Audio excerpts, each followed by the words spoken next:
We are so excited to have you guys here. I see so many familiar names, which I love because we are missing being able to see you guys in person. But welcome. I am Jennifer. I head up the customer experience team here at Qgiv, and we are excited to have you. I'm going to jump right in because we got lots of great content today. And we're going to start with just some house notes. So first and foremost, as I said, we kind of miss being on site with you guys. Fundraising Lab started as an event where we got to travel to cities and meet you guys in person, do these presentations in person, get to network and break bread together. And while we definitely are missing that format and that connection, we are excited that we get to adjust and open this content up to a much larger audience. So it's definitely the pro for this format and be able to adjust on the fly for everything that's going on in the world right now. So excited for that. And so thank you so much for coming. We love that we can get all of this content to so many more people. As far as questions go, one of the great things about being in person at an event is the dialogue back and forth, the real-time questions. We can't necessarily accommodate that as we can in person, but we're going to try. So the questions box that you guys have been using to tell us where you're coming in from, if you'll just use that as you have questions throughout the presentations, that would be fantastic. We'll do our very best to get to some of those, and we have dedicated time at the end of all of our presentations today to do some Q&A with you all. So as things are popping in, as you're thinking about your challenges or your solutions, go ahead and pop those in the questions box, and we will definitely have some dedicated time for that. Next up, COVID-19 and how Qgiv is responding. Well, first and foremost, this virtual fundraising lab, right? We're having to pivot just like you guys are. We have been seeing our nonprofits, the nonprofits we're working with, just pivot so quickly and be so creative. And so we're doing our very best to funnel that information back to you guys as quickly as we can. Our brand communications team is just on fire, getting all of the ideas and creating these great resources, great webinars and things to try to just inspire you and keep you informed and inspired with what other people are doing. So we're doing the very best we can there. I hope you're seeing some of those resources and that they're helpful. The second thing I wanted to touch on, if you have not seen communication surrounding it this week, is that we have offered our data package for free through the beginning of next year.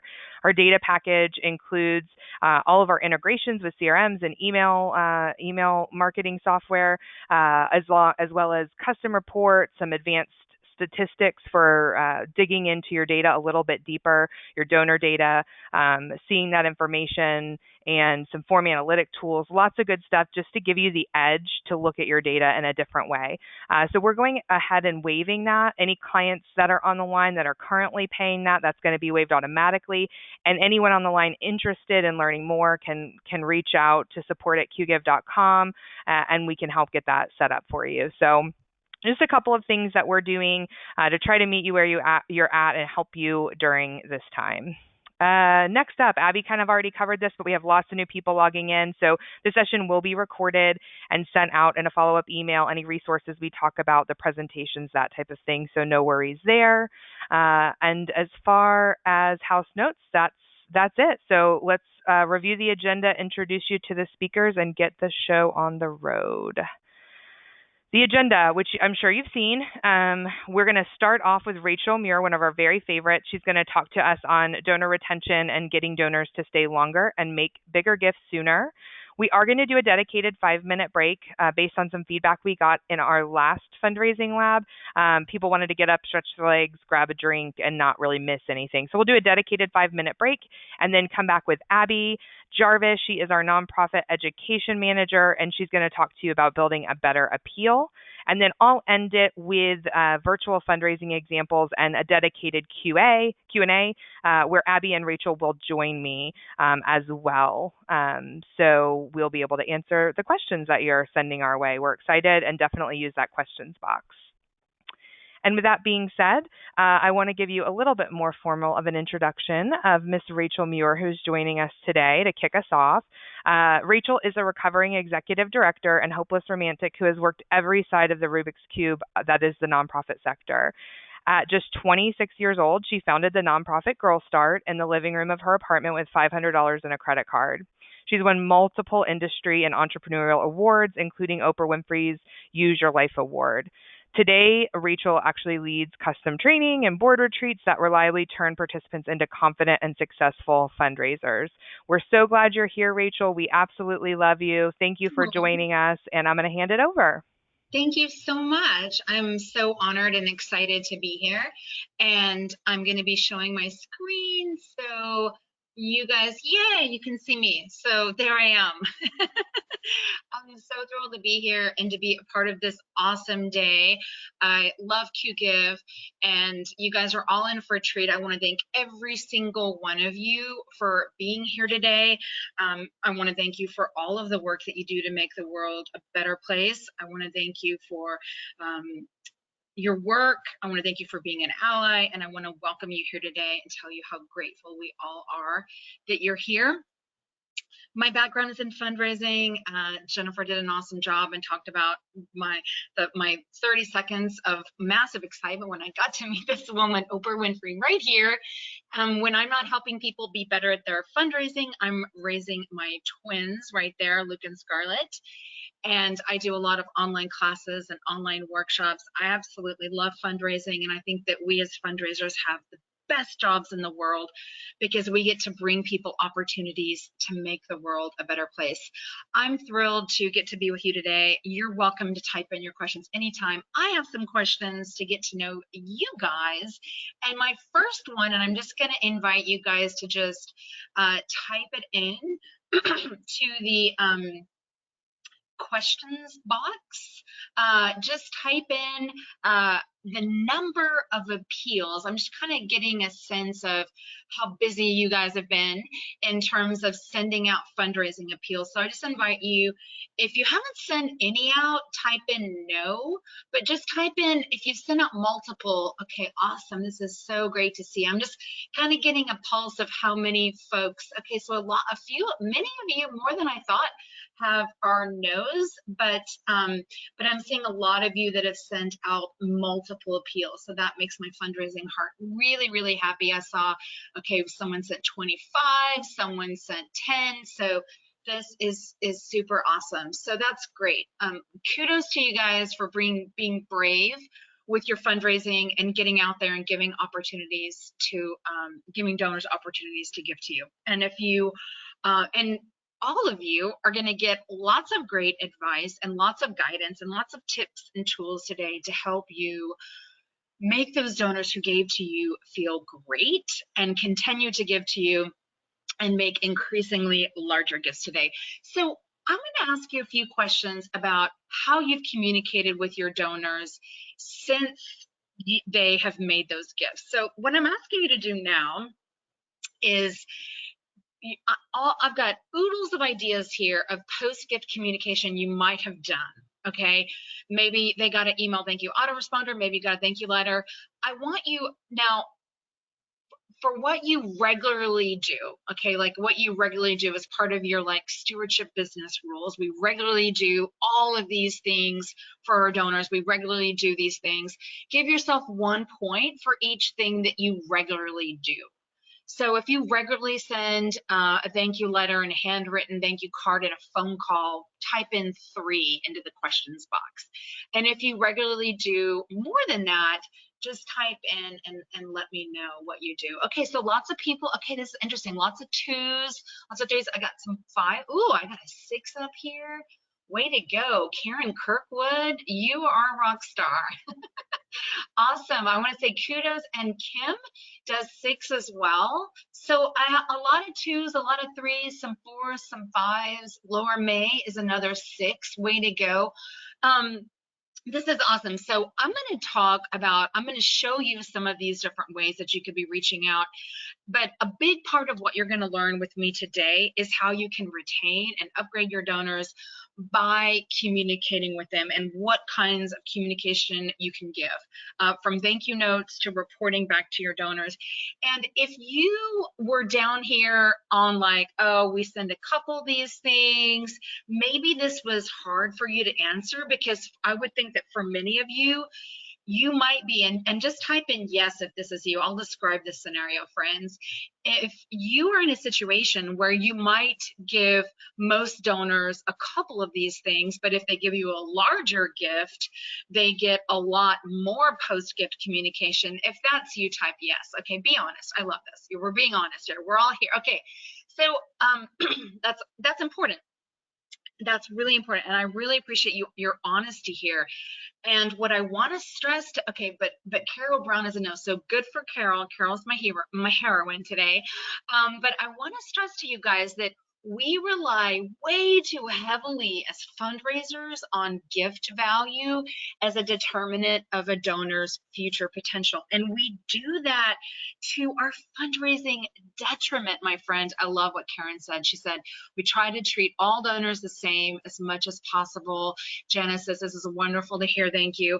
You know, I'm just telling you guys the honest truth. Too many organizations rely on how much the donor gave as a determinant of their future potential. And the truth about our donors is that they are under giving with their first gift. They're testing the waters to see, is this a worthwhile organization? Is this a good investment for me? Is this the organization that I want to contribute to? Is that an organization I want to have a relationship with?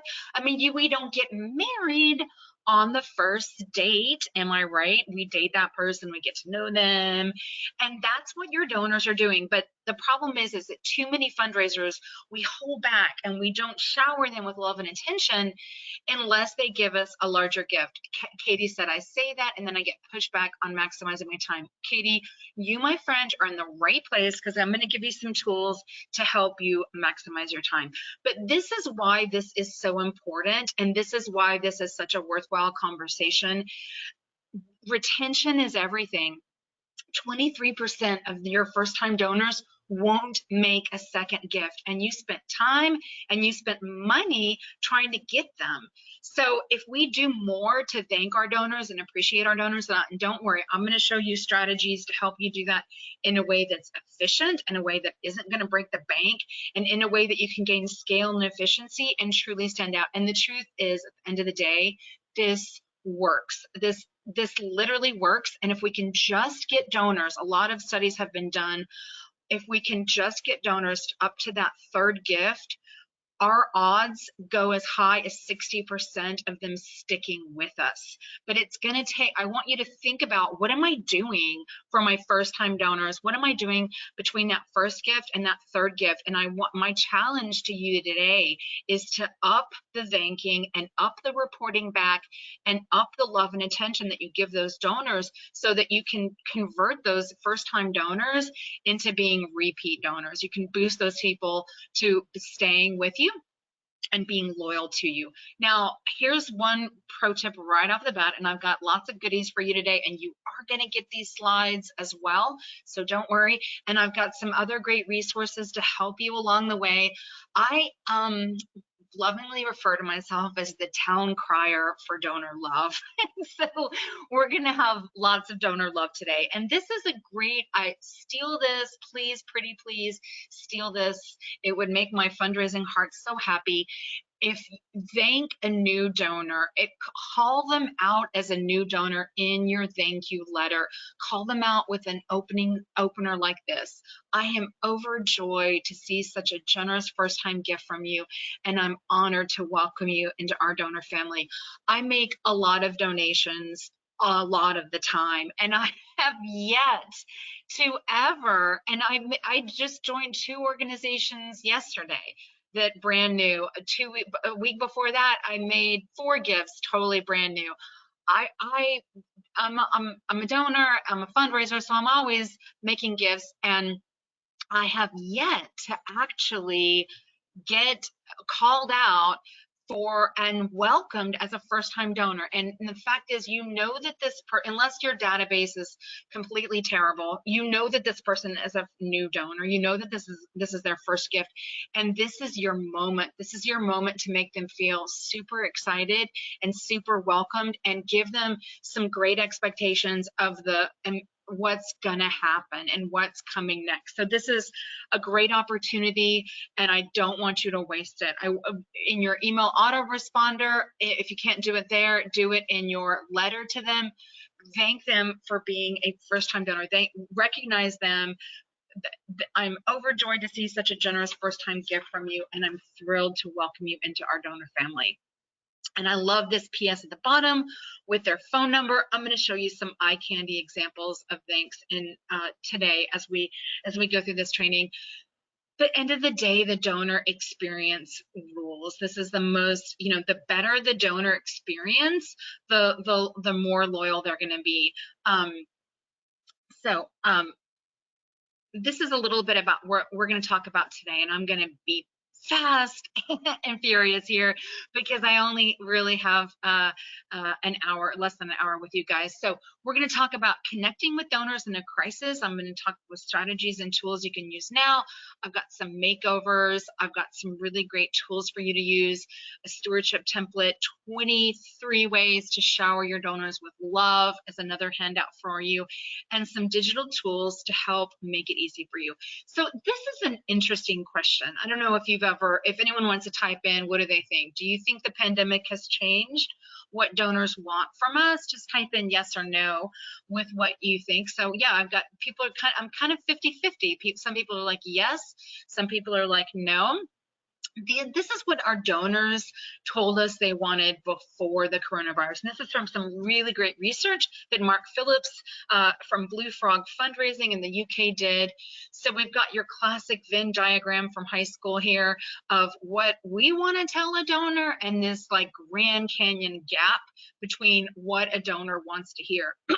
Mark Phillips followed up on his research and went back to donors after the pandemic began and talked to them about what do they want to hear. So everything that we want to tell a donor, it's really about us and how we're different and what we believe, and we've been on the news and why you should give to us. But what the donor wants to hear is why I'm smart to support you, that you value me, that you think I'm special, what you did with my money, how we solved a problem. So this is the study that he did most recently. You value me and need me more than ever. You're still helping those in need. Why I'm smart to support you. This isn't business as usual, so we're changing our approach. What you're doing with my money, how you're helping. So a little bit different, but above all, you value me and you need me more than ever. So how can my messaging adapt now? You have an opportunity, a golden opportunity like you've never had before to help your donors feel connected. We're in a pandemic, we're socially isolated. Our top 3 psychological needs as humans are to feel connected, to feel competent, and to feel autonomous. And you have an ability, that's what affects our well-being. And you have an opportunity to promote your donor sense of well-being because you can allow them to feel connected. And for those of you who haven't been fundraising, when you give your donor an opportunity to give to you, you're giving them an opportunity to feel like they have some control over something and like they can contribute and make things better. So the other way that I want your communication to be pivot a little bit now is you've got an opportunity to thank your donors for giving now. We always want to reflect back to our donors. All of our communications is a mirror to our donors of how they look. And this is, we have an opportunity, we always have an opportunity to thank our donors for giving. And we have an opportunity to reflect back to our donors in our thank you on what a generous person they are, what a kind and loving heart they have for giving. But now we have an opportunity to say how kind they are for giving now at a time that's so worrying and so stressful. We have an opportunity to thank them for giving now.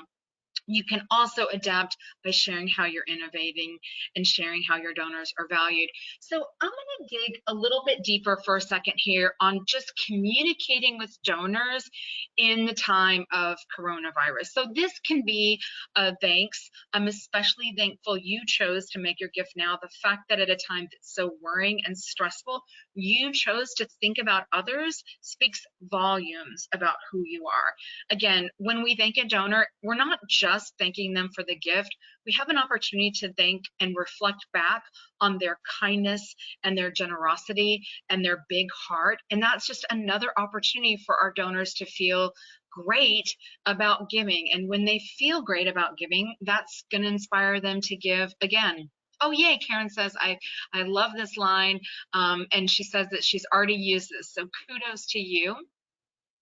And Rebecca asked, how do you recommend adapting messaging to everyone? So awesome. So I'm going to give you lots of great strategies for your messaging, and I'm really thinking about your messaging specifically to donors. So I encourage you, don't just thank them for their gift, thank them for who they are. This is a big driver in you being able to boost your donor retention. And I don't know if this has been you lately, where you're starting to write an email and you start with, oh, I hope this email finds you doing well. You know, it's kind of like a one-sided wish for wellness. Type yes if you've started an email and maybe you type this and then you felt like, I don't know, kind of icky about it or weird about it, or like I don't, yeah, awesome. Okay, people, I love Claire. She said constantly, and it's weird. And Nikki said, my CEO is using this, and I love what some of my friends in here are typing in and saying, well, what if they've been unwell? And so it sounds like a lot of you guys are just kind of feeling a little, you know, strange about this, and I don't blame you, because it kind of stops the conversation. It doesn't really start a conversation. So it's okay to just start with an open question like, how are you? Or how are you holding up? It's totally okay. You know, it opens up the question rather than just, I've got this and you've got this too. You know, I'm wearing my superhero suit and so are you. So I encourage you, if you feel uncomfortable with that, and I just invite you to try, how are you? Or how are you holding up? If we're being honest, I hope you're well. It kind of puts us in a position of power. I love what Kim said. She said it doesn't really feel genuine. It felt genuine the first couple weeks. Leanne said this expresses the sender's wish, but totally better to ask about the donor than assume that he or she wants to know about the sender. I love that. Yeah, if we're being honest, it kind of puts you in, there's like this meta message in there, like, I got this, and I assume you've got this too. But we don't have to just hope that that person's well. We can just ask them. We can just ask them, how are you? So I'm mildly obsessed with donor retention, with donor love, with giving people really great discovery questions that they can ask their donors. I have great discovery questions on the back of my business card, because I never want people to be like at a loss for what they're going to say when they have the gift of being with a donor. So hopefully virtually you're having the gift of getting to do Zoom meetings or video calls with donors, and I'm going to show you some tools to do that a little bit later. But I encourage you to just think of, these are just some other questions, okay? These are like 4 different questions. This is written from someone who is not a fundraiser at all, but I think these are really great questions that might be of use to you right now. Again, you're going to get the slides today, so you will have all of these, but I encourage you to think about some of these if you are having a phone conversation with a donor, or having a video call with a donor. So who wants to type in and tell me, just type in the #1 reason why donors stop giving. Just type into the questions box and tell me, what is the #1 donors? Okay, Miranda said they never get thanked. We don't ask, they're not appreciated. There's a lack of love. They don't feel appreciated. No connection. They didn't know. They didn't get a thank you. They were neglected. Okay, donor fatigue, no impact, no follow-up. I love where you guys are going. Lose connection, Those are all awesome answers. The number one reason why donors say they stop giving is over solicitation.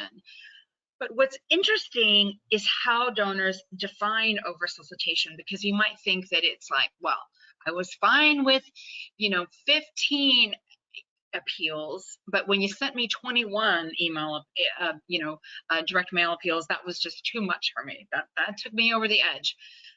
Donors actually don't define over solicitation by the number of appeals. And I know that you're stressed about how many appeals, and if you're wondering how many appeals is too many appeals, I'm going to give you some advice, some cooking advice from Amy Sedaris, David Sedaris' sister. She's hilarious, and she has this cookbook. I bet Abby Jarvis has it. If not, I need to get that for Abby Jarvis. And it's called, I forgot the name of the cookbook, but all of her recipes have ingredients like this. Sugar, more than you think. There isn't an actual like half a cup of sugar. It's just more than you think. So you can ask more often than you think. Your donors don't read all your emails. They don't read all your letters. They're going to read the one with the subject line or the outer envelope that appeals to them or gets their attention. But donors define over solicitation as being asked to give again before they knew that their first gift had an impact. That's how they define over solicitation. So our opportunity here, my fundraising friends, is to thank our donors and report back to our donors. And I'm going to give you some tools to do that. It's kind of like the shampoo bottle: lather, rinse, repeat. It's ask, it's thank, and then it's report back. And they're not ready to be asked again until you've told them how their gift makes a difference. So I have a couple really interesting questions that you guys have asked. Karen asked, can you do too many thank yous? Type in if you've ever been overthanked. I don't know anyone that has been overthanked. Katie's like, nope, never happened to me. Jorge is a big no. Gloria says no. Elizabeth says never been thanked too much. You can't do too many thank yous, Karen. We're all here to reassure you. You can't do too many thank yous. And Tammy asks, is direct mail something we do now in time of COVID? You can absolutely still send direct mail as long as you can, as long as your printers can print. You can absolutely still send direct mail. A rising tide lifts all boats. If you have the ability to send direct mail in conjunction with your email appeals, you're going to have more of a lift than if you just do email. But of course, you can just do email as well. So after you thank a donor, report back. I talk a lot about retention, and reporting back to your donors is of critical importance, my fundraising friends. That is what closes the loop. That's what makes your donors ready to give again. This is a good template from Stephen's Green. He has a video. He does this awesome free review Fridays every Friday where you can submit your appeal and he'll read your appeal and give you feedback on your appeal. So if you want to up your copywriting skills, that's worth checking out. But he's got like a template for reporting back. Thank the donor for responding, describe the need, tell the donor that their gift perfectly met the need. Give them a short story, maybe add a photo in there. If you add a photo, use a caption. Thank them for meeting the need and supporting your organization. Let them know they're an important part of your organization. Reflect on what a generous person they are. Katie says, thank in multiple ways: phone, card, letter, etc. Absolutely. The truth about all of this is that, and I know some of you said this at the beginning, you said, that you're getting pushback from leadership around donor stewardship. And I get it. I feel you. This is true. Roger Craver wrote the book on retention fundraising. It's a great book. If you don't have it, he has a great blog called The Agitator. And he's another town crier for donor love. And it's true that important activities that add real and lasting value aren't valued enough by leadership. And sometimes they are discounted and they are ignored. But this is critical importance. And I don't want you just to thank donors. I want you to report back to the donors. I want your donors to know how important their gift was and that it made a difference. And if you do this, Yes, you really will raise more money. You really will raise more money. It works. I'm going to show you proof. Holly asks, does the thank you letter lose its meaning to the donor if in the end you mention what they can do to give again?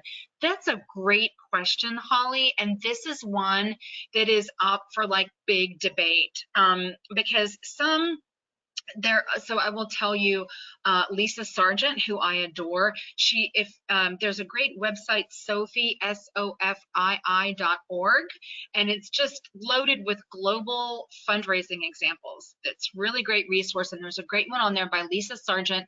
It's a donor, it's like a thank you before and after like rewrite. It's really valuable. She is not a fan of thanking donors in an ask. I recommend that you just thank the donors. But other people have studied this and argue the other way. So I'm a big fan of just having the thank you be the thank you and not putting an ask in there. That's my advice. But that is contested, and you can always do this and test this and see.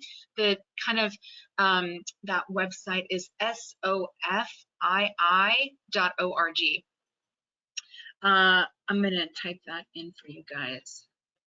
It's really valuable. Hopefully you saw that and typed that into the chat.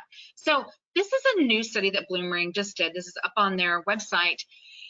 This is 4,000 organizations. This is the change in revenue from actually doing this work, this stewardship work, phone calls, personal emails, not mass emails, personal emails, text messages, and virtual interactions. So this was like live interactions, and they did this study over March and April. So those quickly pivoted to virtual interactions. But this works. I'm not making this up. This actually really works. And I love this boost here with text messages. I'm going to be showing you some examples of how to use that. I think it's a really, really powerful underutilized tool. So I have some wins and misses when it comes to thank yous that I'm going to be sharing with you today. And I want to stress to you, the thank you is the single most important communication a donor receives. I know you stress out the most about your appeal, and I totally get why you would do that. I totally get it. You want it to work.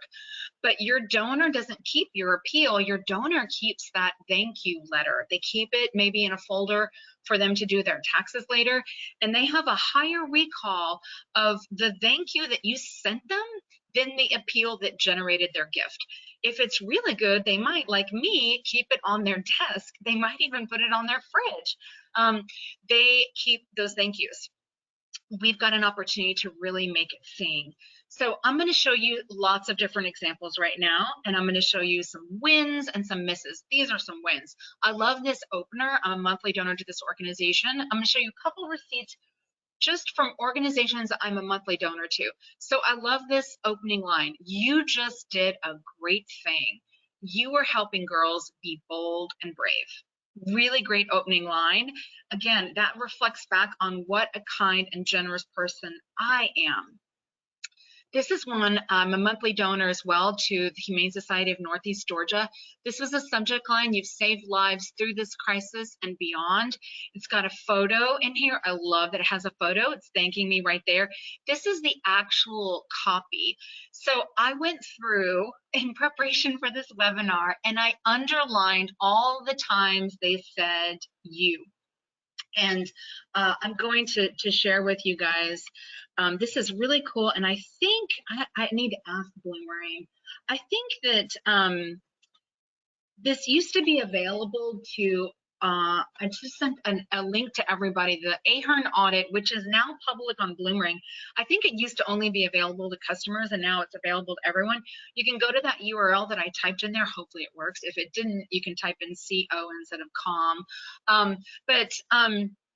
Basically, you can enter in your copy, and what it will do is and it's based on Tom Ahern.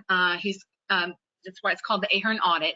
It'll tell you how many times you use you versus corporate centric language. You know, how many times you use donor centered language versus organizational or corporate centered language? You want to have twice as many yous as you do us, you know, and I and we, and it also tells you what reading level your writing is at. So I underlined all the times they used you.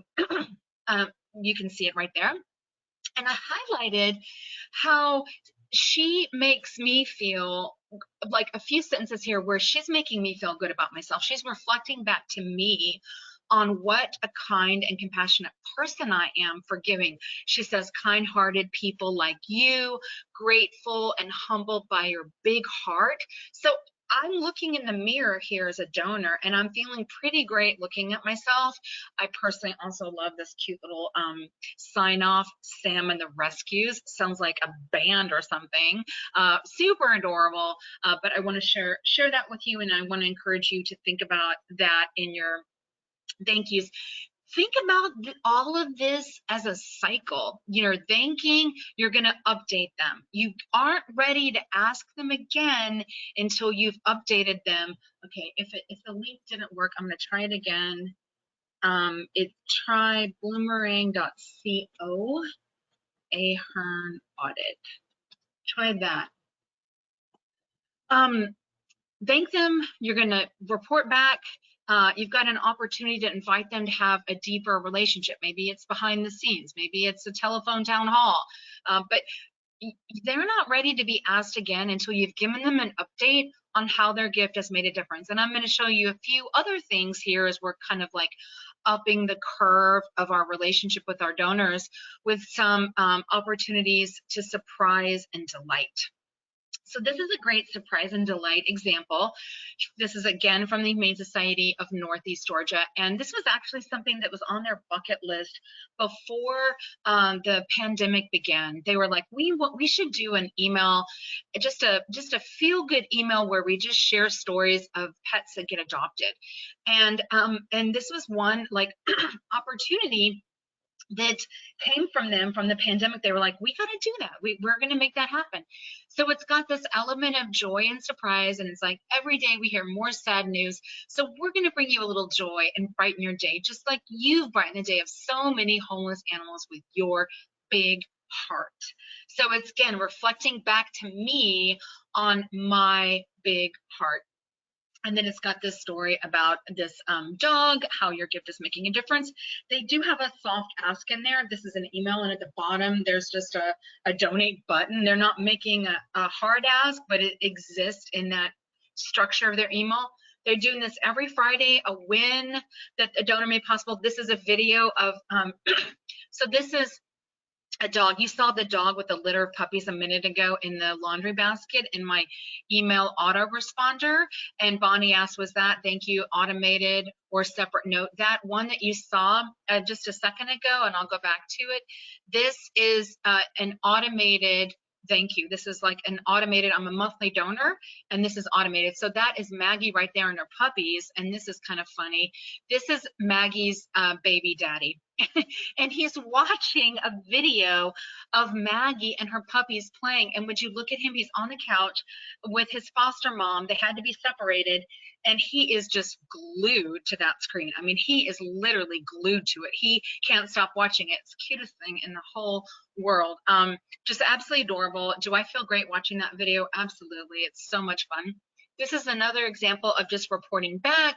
You have no idea how much we appreciate your recent gift. Thank you for responding so quickly and so generously. The fact that you're thinking of others during this worrying time says everything there is to know about your generous and caring spirit. So then it's got some photos of these kids are virtually getting their mastering their fire starting skills for their scouting rank.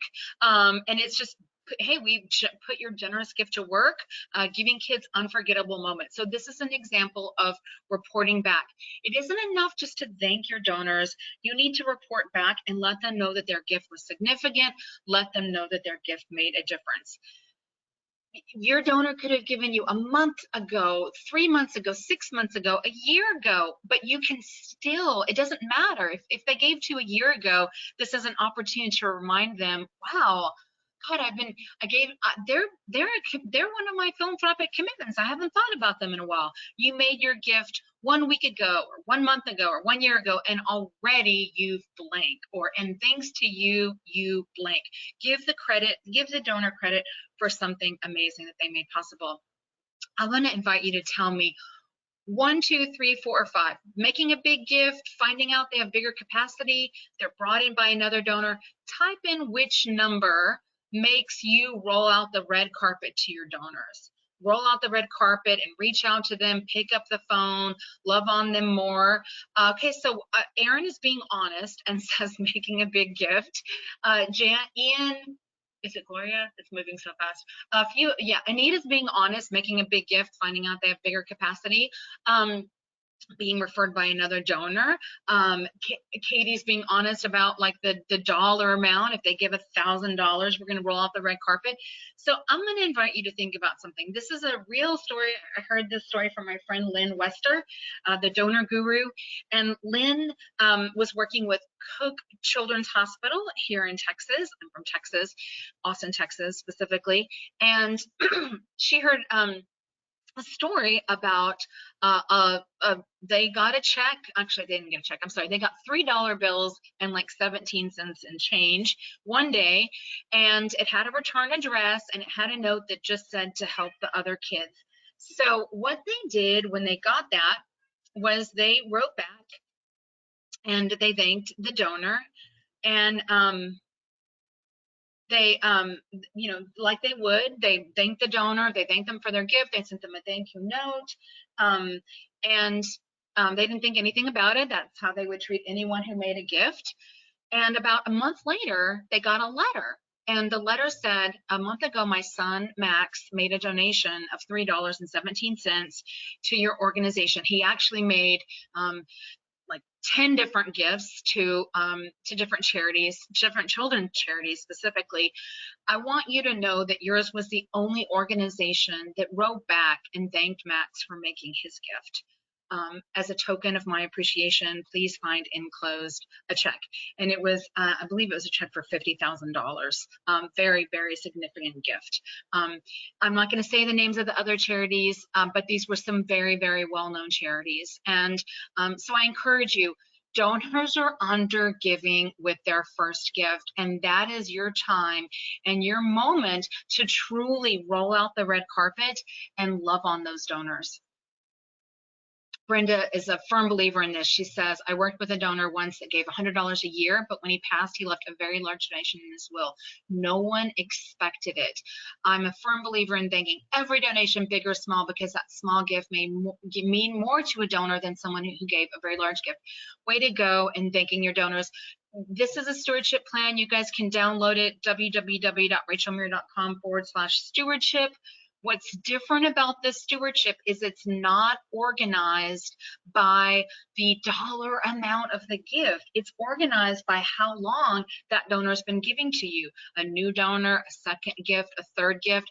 I want to challenge you to roll out the red carpet to those brand new donors, because if you do, you will guarantee you're going to not have a 23% retention rate among new donors. You're going to have a 70% retention rate among new donors, or even 90% like you have with monthly donors. Don't do this. This is the stewardship plan I don't want you to follow. This is a stewardship plan to ensure that you basically like run all your donors off and that they don't stick around with you, because this organization is withholding all the love and attention and not giving it to donors unless they make a really large gift. At this organization, they don't even get a thank you note from the fundraiser until they make a $10,000 gift, but they're going to get their name on a press release with a $5,000 gift.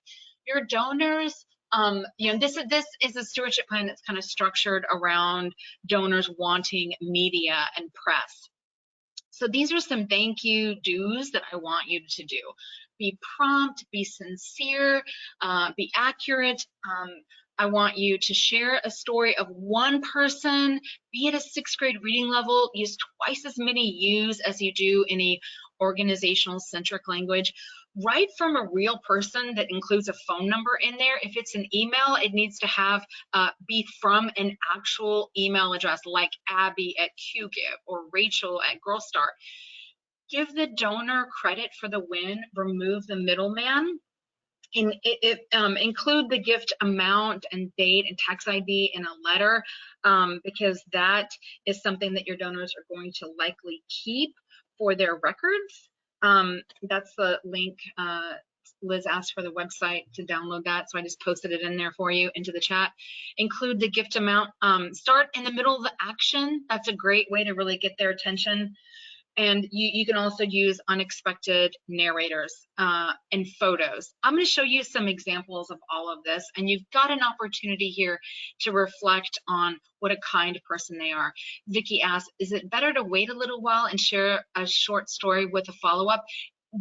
No, you want to thank pretty immediately. I mean, I'm going to give you some leeway here because we're in a pandemic, but you want to thank them immediately. Thank them with what you have, and then you can report back later.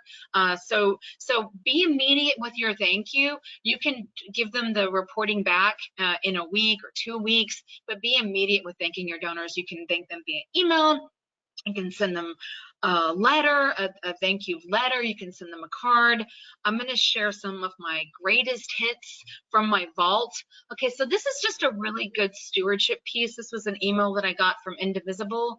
I actually went to elementary school and middle school and high school with Ezra's older sister, Gabby Levin. And I just love this email. This is like my favorite email. And I actually had Ezra like dig up his vault and find it for me because I couldn't remember like the subject line. But this was a beautiful letter. And I just love this. We're in this together. That's just what friends do. Like, we're not giving up. We're not stopping. This is the long game. This is a marathon, not a sprint. But this made me feel seen and heard and a part of something bigger, and not so defeated and not so alone. And that's what you have an opportunity now more than ever to do with your communications. Meredith said, I'm not going to lie, I'm tired of hearing colleagues give excuses for not sending thank yous during this pandemic. We're still emailing, calling, and mailing thank yous. The donors notice it. I couldn't agree with you more. I have a way to go, Meredith. This is a fantastic look. I literally just got this like a week ago. I made a few donations. I was doing a workshop on how to convert more online gifts, and I made a few donations, and I love this. Look how he I want to thank you for your recent gift. He highlights thank you. He draws his little smiley face. I love he writes a message for me on the back of his business card. Just include a business card. Have your thank you be from a human being, and include a business card. This is an opportunity to have a relationship. If your handwriting is not the best, just do your very best to, in that letter. I have terrible handwriting, Tammy. You do your best to make it legible. I'm going to show you some other tools that you can use. But do your best to make it legible. Of course, you can also send a thank you letter. I mean, it's nice to get both. You do the best that you can do, you guys. This is an email autoresponder, and I love that they have a photo in here. It makes it warm. It makes it personable. I'm going to show a miss right now. So this is an actual thank you letter from another gift that I made in May, and it is from the Girl Scouts of Central Texas. I have no idea who wrote this. Maybe they were a board member. Maybe they were a volunteer. They took the time to write me a handwritten card, but I don't know who they are. And not knowing who they are makes it hard to build a relationship with them. You can bet that this right here, as soon as I got this from Ryan, I actually sent both Ryan and his boss an email thanking them because I was so impressed and I really liked it that much. And I got a chance to deepen my relationship, but this doesn't give me a chance to deepen my relationship. And so I encourage you, please let it be from a human being and include a business card, because this is a chance to open the door to a relationship. So I'm going to show you some makeovers, some before and after makeovers, so that you guys can see This is an actual email, a letter. So there's a lot of organizational centric language. I put blue arrows next to every single time they said we. They talk about the organization, we did this, we did this, we did this, we did this. They have a quote. So it's very generic language. There's not a lot of emotion. I don't know what's going to come next. I feel like the middleman, there's this quote here, which is interesting, but I don't know what's happening. I feel like the middleman. So it does tell me the amount of my gift and the date of my gift, which is great. So here's an after.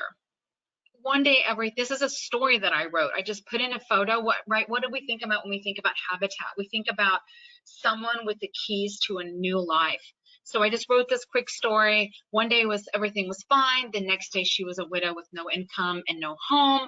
Because of you, families all over Cabrera County are finding homes. Because of you, she's taking these classes, et cetera, et cetera, et cetera. Call me anytime. Got my phone number. Down there at the bottom, I put like the boring part about the tax ID number. But I used a story. I used a photo. I gave the donor credit. I used you twice as many times as using any kind of organizational language. Another tip that I have for you guys is thanking your donors on the anniversary of their first gift. This is a massive win for retention. It is a great way to bring back lapsed donors, to make donors who are already giving to you feel really, really, really special. Yay! Jamie said we just sent out Donorversary cards. Way to go. So this is my friends at Humane Society. I asked, does anyone, I was on a really big listserv, and I said, does anyone on this listserv do anniversary cards? And they were the only one that said yes. And I said, would you send it to me? And they sent it to me. And I mean, does this look like an anniversary? Does this look like a wedding anniversary or a birthday? Type in birthday or anniversary based on what you think this looks like into the questions box. Okay, yeah, birthday. I felt like it looked like a birthday too. So, you know, being me, I said, I said, would you mind if I gave you some feedback? He said, go right ahead. And I said, what I want to see is like a dog and a cat getting married. Getting married. Like, I want to see the cat with a veil and the dog with a top hat. And they were like, okay. And so this is the after. So I said, can I rewrite it for you? And so they let me rewrite it. And they did a new design on it. And I think this really screams Donorversary. Thankfully, people just let me like have at their stuff. And so one of the takeaway that I want you to have, friends, is one of the greatest gifts you can give your donors is the gift of being known by you. If you take anything away from the beautiful amount of time that you've been so gracious to give me today, I hope that it is the greatest gift you can give your donors is the gift of being known by you. I'm going to share some quick digital tools to help you do all this. This is a totally brand new tool that I just found and I love. Another one of my favorite tools, and I'm going to type it in, is the Felt app. And so go to feltapp.com. I just typed it into the chat. Felt app has a free like 3-day trial, and it's only like $5 a month to send up to 3 cards. This is like $7 a card. Okay, but honestly, this might be something really special that you send a donor, not every day, but like, and not maybe for just thanking them for their gift, or maybe you get one of these and you send this to someone and it just inspires you to think about some really great design. I'm a super visual person. I'm always get inspired by design, but my friend sent me one of these cards, and this was the front of it, and then this was the inside, and I have this up on my wall, and it makes me so happy to look at. It just makes me smile every time. Just this really kind, you know, she was going through a lot in her life, and she just thanked me for my friendship, and it just made me feel so great. And then I talked her into doing a webinar, because she was really like, I hate webinars. I'm totally freaked out about doing this. And then she sent me a card thanking me for, I'm that friend that talks you into doing stuff. And I just thought it was so beautiful. I actually tried to recreate that beautiful flower in a Mother's Day card for my mom, but I can't draw my way out of a paper bag. But these are artists. If you've ever seen that movie Her with Joaquin Phoenix and Scarlett Johansson, where he plays like someone who works at a greeting card company and writes greeting cards, this is that fulfill that human touch. This is really amazing. Artists draw a card, and it's called Punk Post. Alina, punkpost.com. Okay, so this is really neat. You can watch this yourself. bit.ly/Julie, capitalize the J, puppy. If you need some puppy in your life, this is my friend Julie Edwards. This is a video that her thanking a donor during Giving Tuesday, and it's really cute and really adorable. And this is a really easy tool, video email. I absolutely love this tool, and it's a great tool that you can use to communicate with your donors, not just thanking your donors, but communicating with your donors. And what's really neat about this tool is if your message is going through, you can go right there, rachelmuir.com/tools, and you can download. I've got a bunch of tools, my favorite tools. I've got Felt app in there. I've got BombBomb in there. I did a webinar with a couple other of my friends, Rachel Clemens and Julia Campbell, who's a social media expert, and we all did a webinar together, and we made a cheat sheet of all of our favorite tools. If you go download it there, you will actually be sent an email back from me that has a link to a thank you video. So that's me being high tech and setting that up so that you can enjoy that. That's where you can access it, rachelmuir.com/tools. You can set this up. This is, if you're interested in video email, it is bombbomb.com. It isn't cheap. It's $479 a year, but they will make branded stationery for you, and you can set your emails to notify you when someone opens it, and that is pretty handy. Donors like it. I did a training for the Girl Scouts at their national convention, and I got this really neat update where she told me that she'd been trying to get in with this donor. The donor hadn't been responding to her. She sent the video email. The donor had watched it 6 times. She was really happy. This is my friend Carissa Gump. She's in Colorado Springs, Colorado, and she sent a thank you to her donor, and he tweeted back and said, I've given to lots of causes, but only one thanked me with a personal video message. So my other tech tool that I'm going to share with you is texting. So awesome for stewardship. So a few years ago when we had Hurricane Harvey, Team Rubicon sent, if you made your donation online and you included your mobile phone number, they sent you a thank you text message.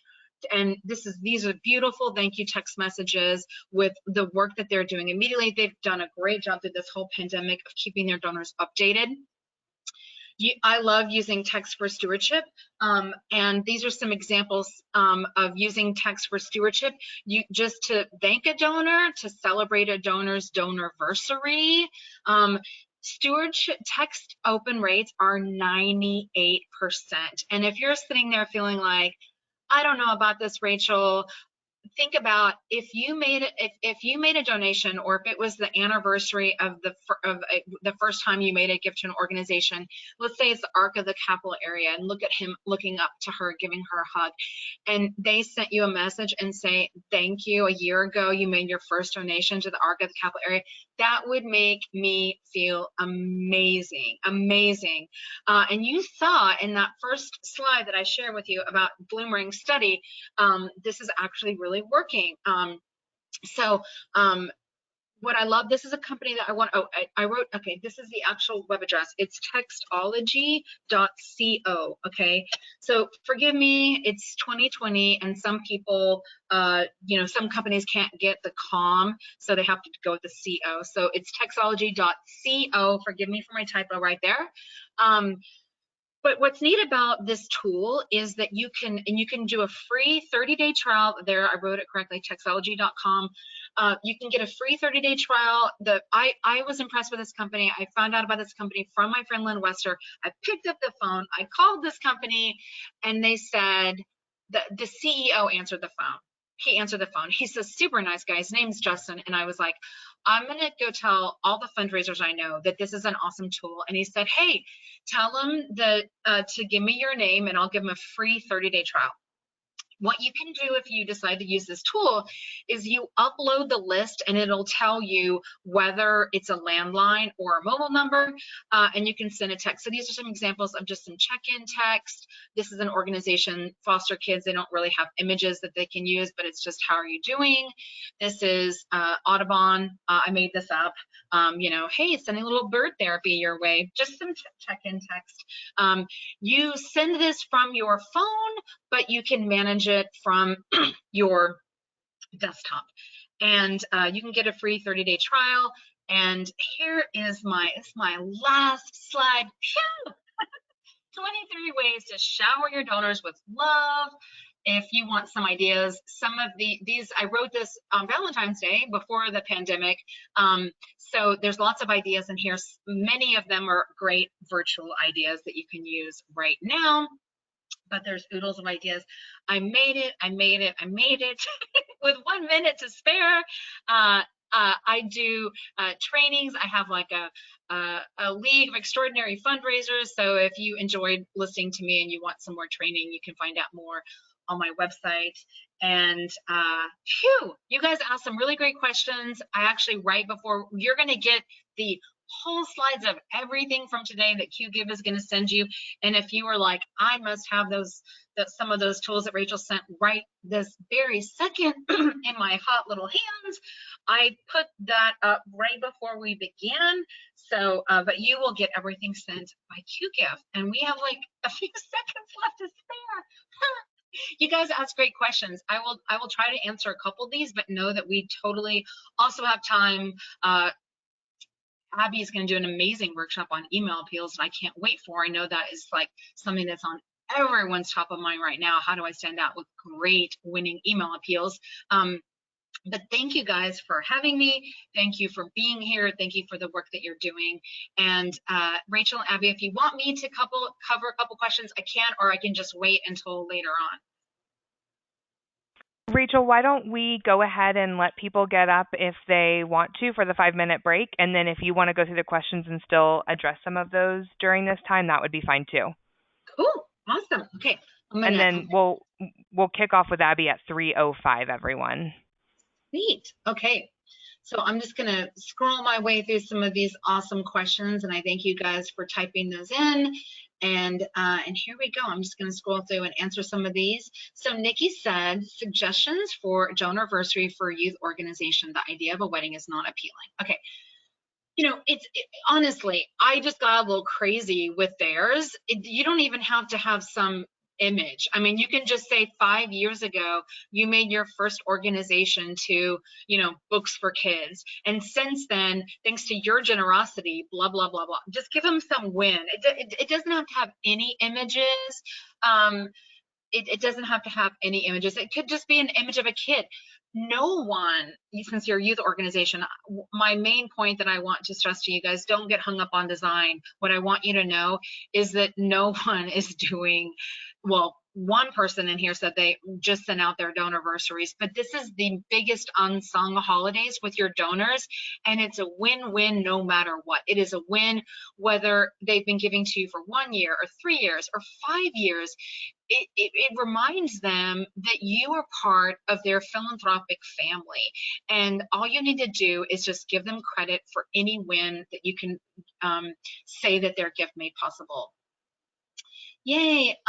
Okay, so lots of questions coming in here. Sue asked, can you talk about the staff versus board development committee stewarding the donors combination? Yes, I would say it's great. You know, I just posted a really amazing article recently about arts organization here in town, a museum. And during the pandemic, the maintenance guy loves calligraphy and loves writing, and they've been having him do the thank you cards. And it was kind of like an example of how they've pivoted to help their staff keep their jobs and all the different things that they're doing based on their skills. It's a really interesting article. But I would say staff needs to own it in terms of owning the stewardship plan and who does what. And it is great to have board members call donors. I would prepare your board members. I would give them a script to make it easy. 9 times out of 10, they're going to get voicemail. They might be more likely to get people answering the phone now, but usually they're going to get voicemail. So have a real human,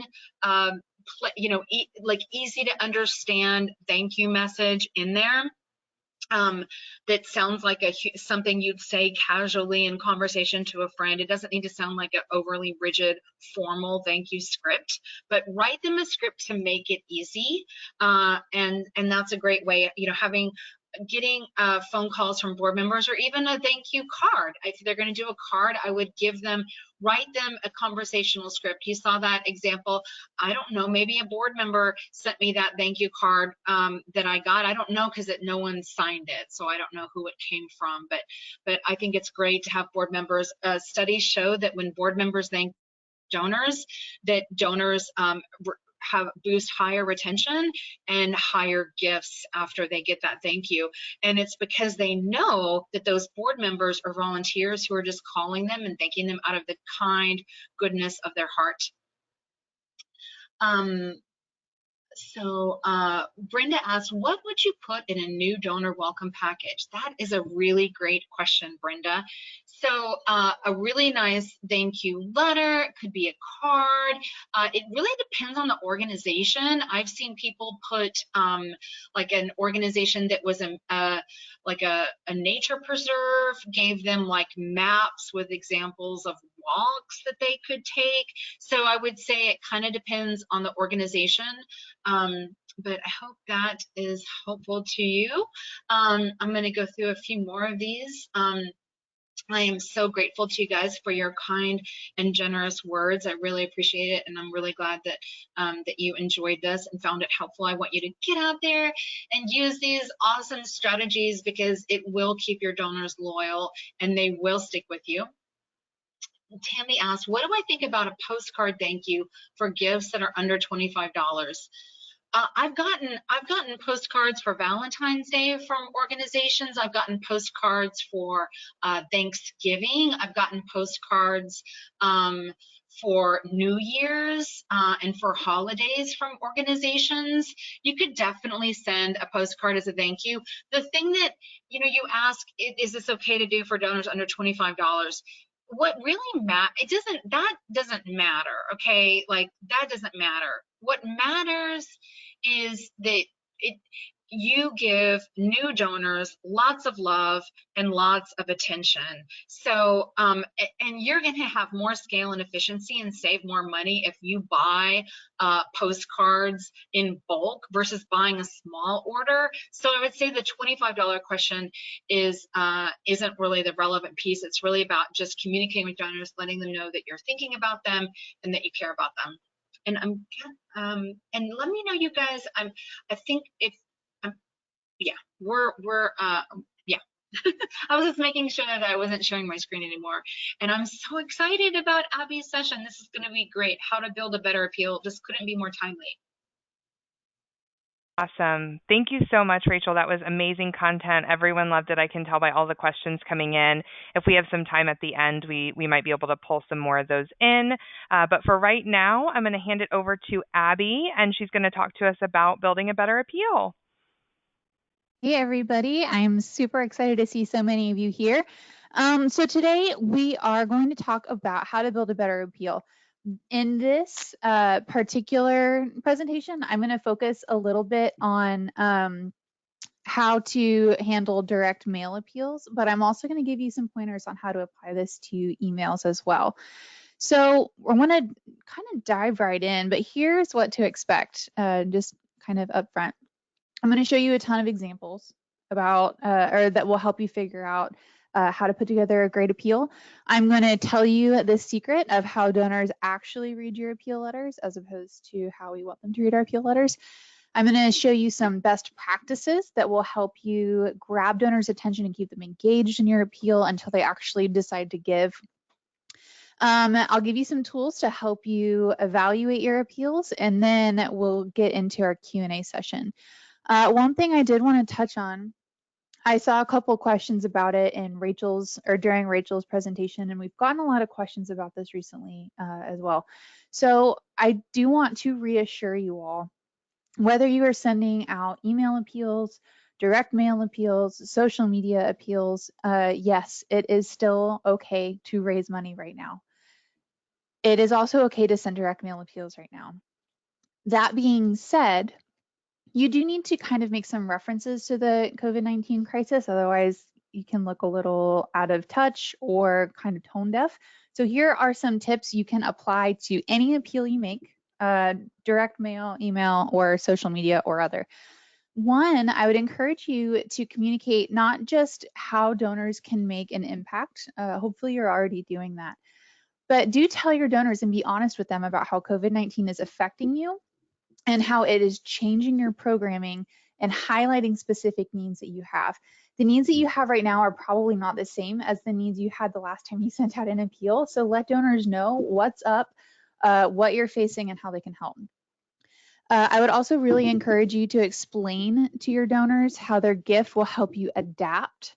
Your donors want to support you. They want to see you survive. They want to see you thrive. But we also need to tell them exactly how they can help us do that. So do explain how your donor's gift will help you keep going and keep offering your services throughout the pandemic. I have seen from a lot of nonprofit groups how tired we all are of the word pivot, or how tired we all are of the phrase uncertain times. Those are buzzwords that are now starting not to mean anything to us because we see them so frequently. So do talk about how COVID-19 is affecting your work, but try to stay away from those buzzwords or like key phrases. This example that I have up here is a really great example of how to do that. They talk about how they are being affected by COVID-19, but they also get creative with the way they talk about it. They don't use the buzzwords and jargon. They're honest and they're candid and they're authentic, and they did really well with this campaign. The other thing I would really encourage you to do, a lot of your donors, particularly if you serve in areas where there's a lot of job insecurity, may not be working right now or may be working at reduced hours. If you are worried about asking people for money and you see that people want to stay involved with you, but they can't afford financial donations right now, give them other ways to get involved. Invite them to volunteer, invite them to raise money for you, give them opportunities to share information about your mission with their friends and family, and then communicate to them the same way you do with financial appeals, how that work will make a difference. If you need to have more eyes on your website, then let them know and tell them that that traffic to your website can reduce and increase fundraising. So as we go through this workshop to look at building appeals, keep these tips in mind. You will be able to put together a great appeal that is relevant to today's situation and will engage your donors even when it's a really uncomfortable time sometimes to be fundraising. Okay. The first step in building a really great donation appeal is understanding how your donors actually read your appeals. So we do want to make sure that each element you include in your appeals is used to its absolute advantage. So here's what your donors are going to do. As much as we would love for our donors to sit down and pore over our email appeals and our direct mail appeals and our social appeals, we do have to understand that they don't sit down and read it with rapt attention as a general rule. Our donors skim, and they generally skim the elements of a letter in a particular order. And here's what that is. First, they look at the pictures. Then they look at the salutation. So they want to know, is it for me and is my name spelled correctly? They look at the PS, and they look at something called a Johnson box, which I'll go into in a moment. Then they look at the signature to see who the letter is coming from. Then they will look at the body of the letter. That's one of the last things they look at. So before we get into all of the different elements and how to build that out, kind of drink this in and absorb this. We're going to cover pictures, then the salutation, then the postscript and Johnson box, and then the signature, and then they'll get to the body of the letter. So we're going to look at these in order. The first thing you want to do to really grab your donor's attention and draw them in is include a few really good pictures. And we have learned that donors react pretty predictably to certain pictures. If you want to get your donors excited about your letter and you want to get them to donate, here are the kinds of images you need to include. We know from different studies that pictures that feature cute or happy people or even animals outperform people or pictures that include pictures of sad or sick people. There is a small exception to the rule. If you do a before and after picture, that's totally fine. But if you do choose to include a before or after picture, focus on one that puts the emphasis on the after picture, the happy, healthy person or animal, and less on the before picture. We know that donors prefer to react to images including individuals or small groups, maybe of 2 or 3. This is important because when you are including these pictures, you're trying to connect your donors to the people that they are going to help with their gift. And it's hard for us to enter or to like engage with large groups of people, but we interact really well with individuals or small groups. So you're tapping into your donors' desire to connect with the people they're going to help. That's the same reason you want to include images of people making eye contact. If you do feature animals doing eye contact is also great. I would really encourage you not to include buildings as the main focus. It is super hard for humans to build emotional relationships with buildings, and when they do, it's kind of weird. So unless you're like looking at a picture of your childhood home, you might want to stay away from pictures of buildings. And then caption your photos. Because your photos are the first elements your donors look at when they open an appeal, it is the most valuable real estate for really hard-hitting emotional captions. So use your captions to appeal to people's emotions, to get them interested in what is going to be in your appeal letter, and then to prompt them to move into the actual appeal itself. I wanted to show you some pictures that I've seen recently that are really wonderful. Note a couple of things. All of these pictures include people or this dog making eye contact. They're all very happy. They're pictures of individuals or this small group, and they all are kind of set up to make an emotional connection with the reader. I will say there are a couple of exceptions to the rule. These are 2 really beautiful photos that don't meet most of the requirements that we included earlier. The one on the left is really powerful because it gives donors almost a window into this beautiful situation where a nurse and a patient are interacting with each other. They also give donors a view in the picture on the right of a client bonding with a horse. I believe this is for an equine therapy organization. So these are just examples that that kind of prove that there can be exceptions to the rule. The big things to emphasize when you're choosing a photo is connecting your donors to the people they're going to help. The next step you're going to want to look at is, I guess it's 3 elements: the salutation, the postscript, and the Johnson box. So like I said, the second thing that people look at when they open an appeal is the salutation. They want to know that the letter that they're opening is actually for them. So I'm going to tell you this, you guys. Please do not dear friend me. I like you very much. We probably aren't friends at this point. We haven't sat down and hung out together. And honestly, if a friend sent me a text message that said dear friend, comma, I would think there was something wrong. So when possible, be specific.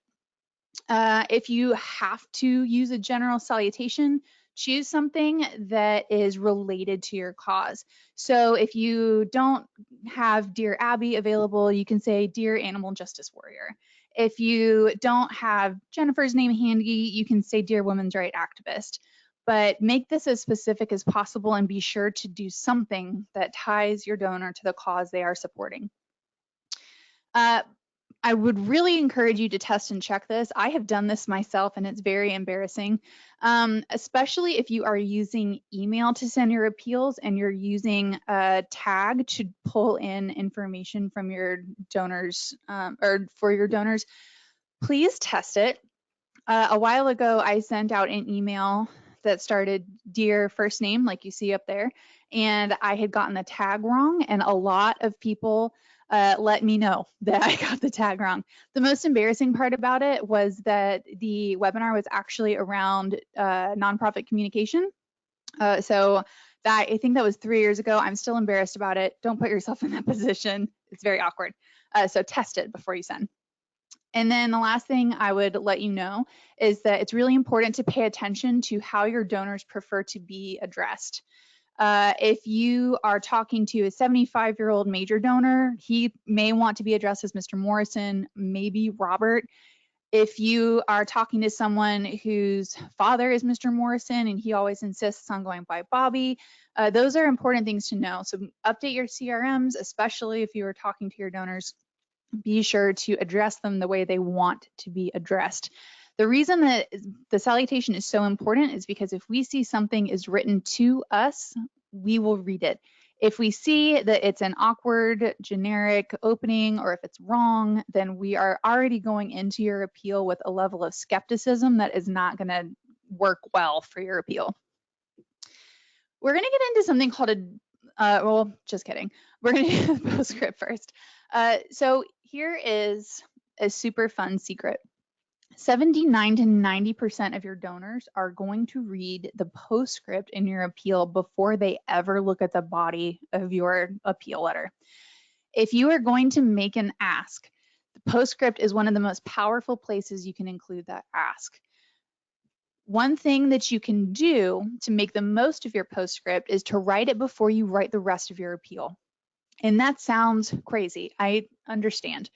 But because this is such a powerful, important piece of your appeal, spending a great deal of time on building the best possible postscript is going to be important. So give people your call to action, reiterate your appeal for financial support, asking people for volunteers, whatever your call to action is, be sure to reinforce it in your postscript because it will be the first thing or one of the first things they read. How many of you are familiar with the term Johnson box? Is that a thing that you guys are aware of? Because that is not something I knew about when I started in the marketing world. All right, I'm seeing some no's. Okay, so we're on the same page. All right, a Johnson box is a kind of element that you see in a lot of marketing appeals that includes maybe a picture or text outside the body of the appeal.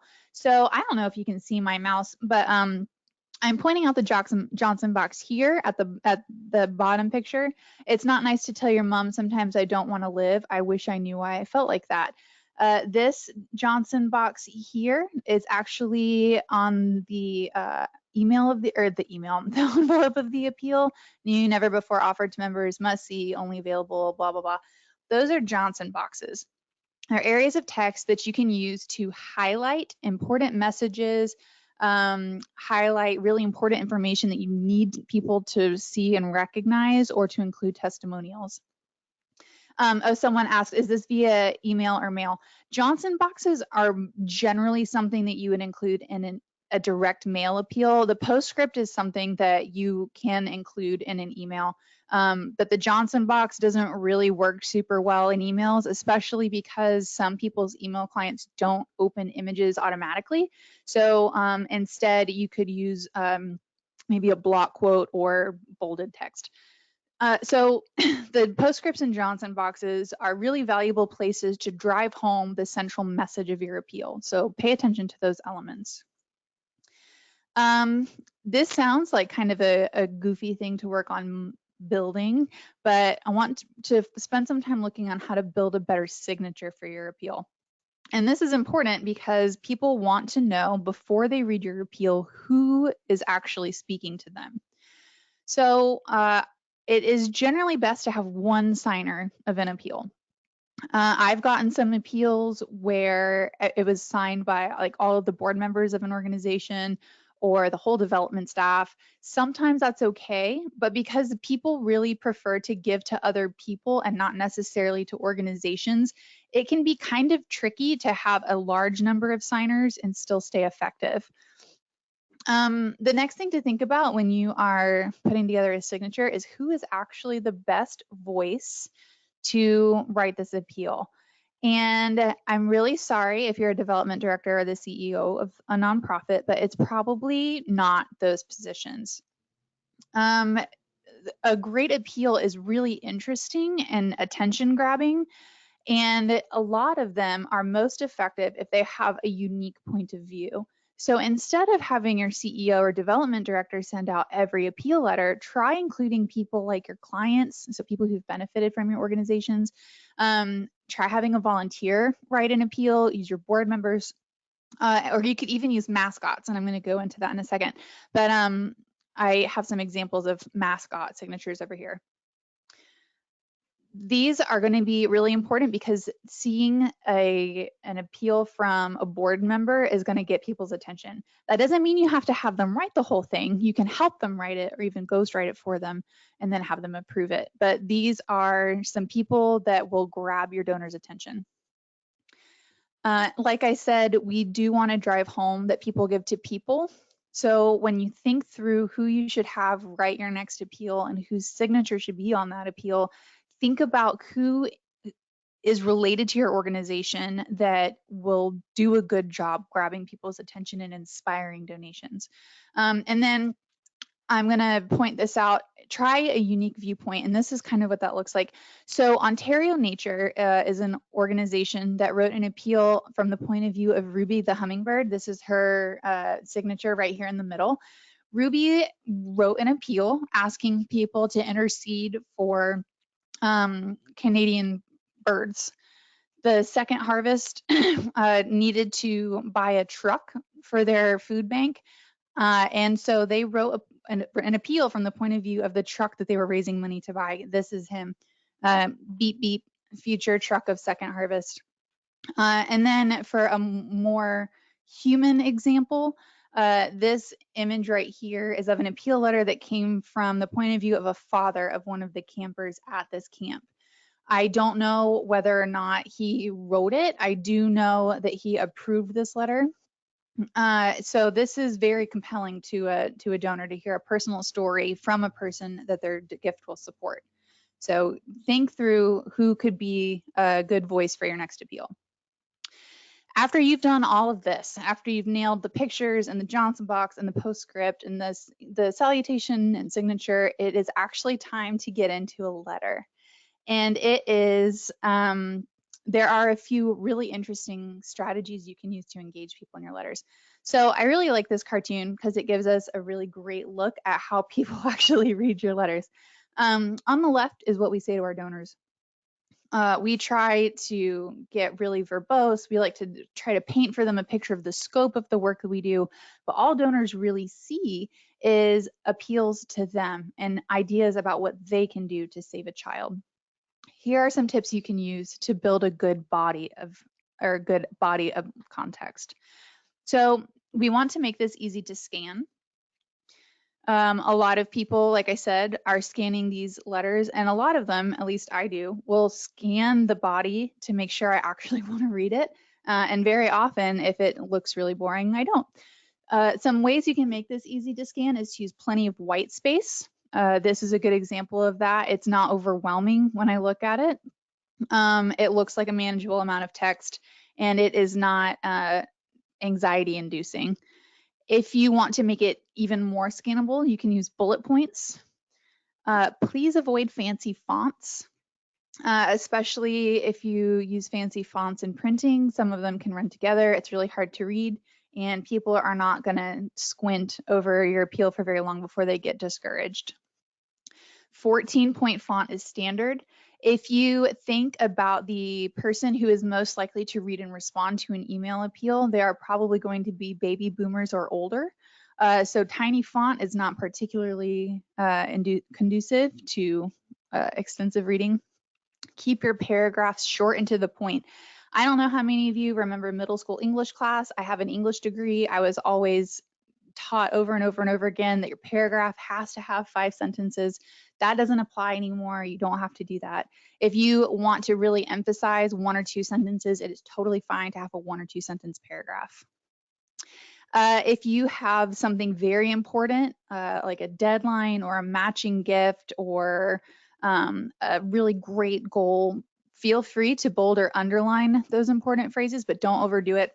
Mary Catalan is a wonderful friend of ours, and when she was talking about bolding and underlining, she said, think of it like a spice. A little bit can make a difference. Too much can make a mess. So bolding and underlining 1 or 2, maybe 3 phrases can be really great. It draws people's attention. It gets them to pay attention to the important parts. Too much can be visually overwhelming and will discourage people from reading. If you actually get into the content of your appeal, the biggest thing is to make it easy to understand. Avoid using jargon. Tell stories. Avoid using a lot of statistics. I'm sure you all know that the work that you do can be very overwhelming. If you're trying to feed thousands of people or raise hundreds of thousands of dollars, that can be intimidating to you, and it is also intimidating to your donors. So avoid using those big scary numbers. Try to avoid using jargon. You are experts in your field. You know everything there is to know about your mission, and you know a lot of words that apply to your mission that your donors may not understand. So avoid using those terms and try to pretend you're talking to someone who has never heard of your mission before. Avoid acronyms. We in the marketing department at Qgiv use the term Qgiv, capital letters and groups I don't understand. If you super must use acronyms or jargon, explain them the first time. I understand that is especially useful to you sometimes if your organization's name is really long.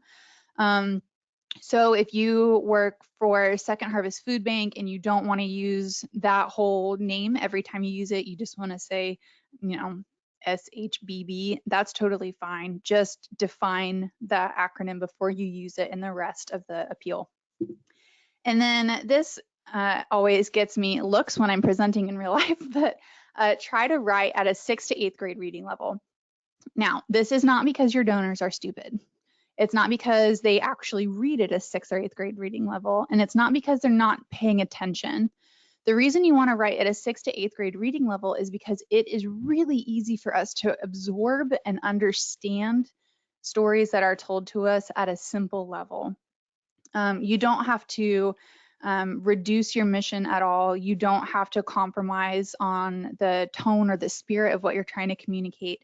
The big thing to remember is just to keep things simple so your donors can read them, understand them, and absorb them. So those are some good words.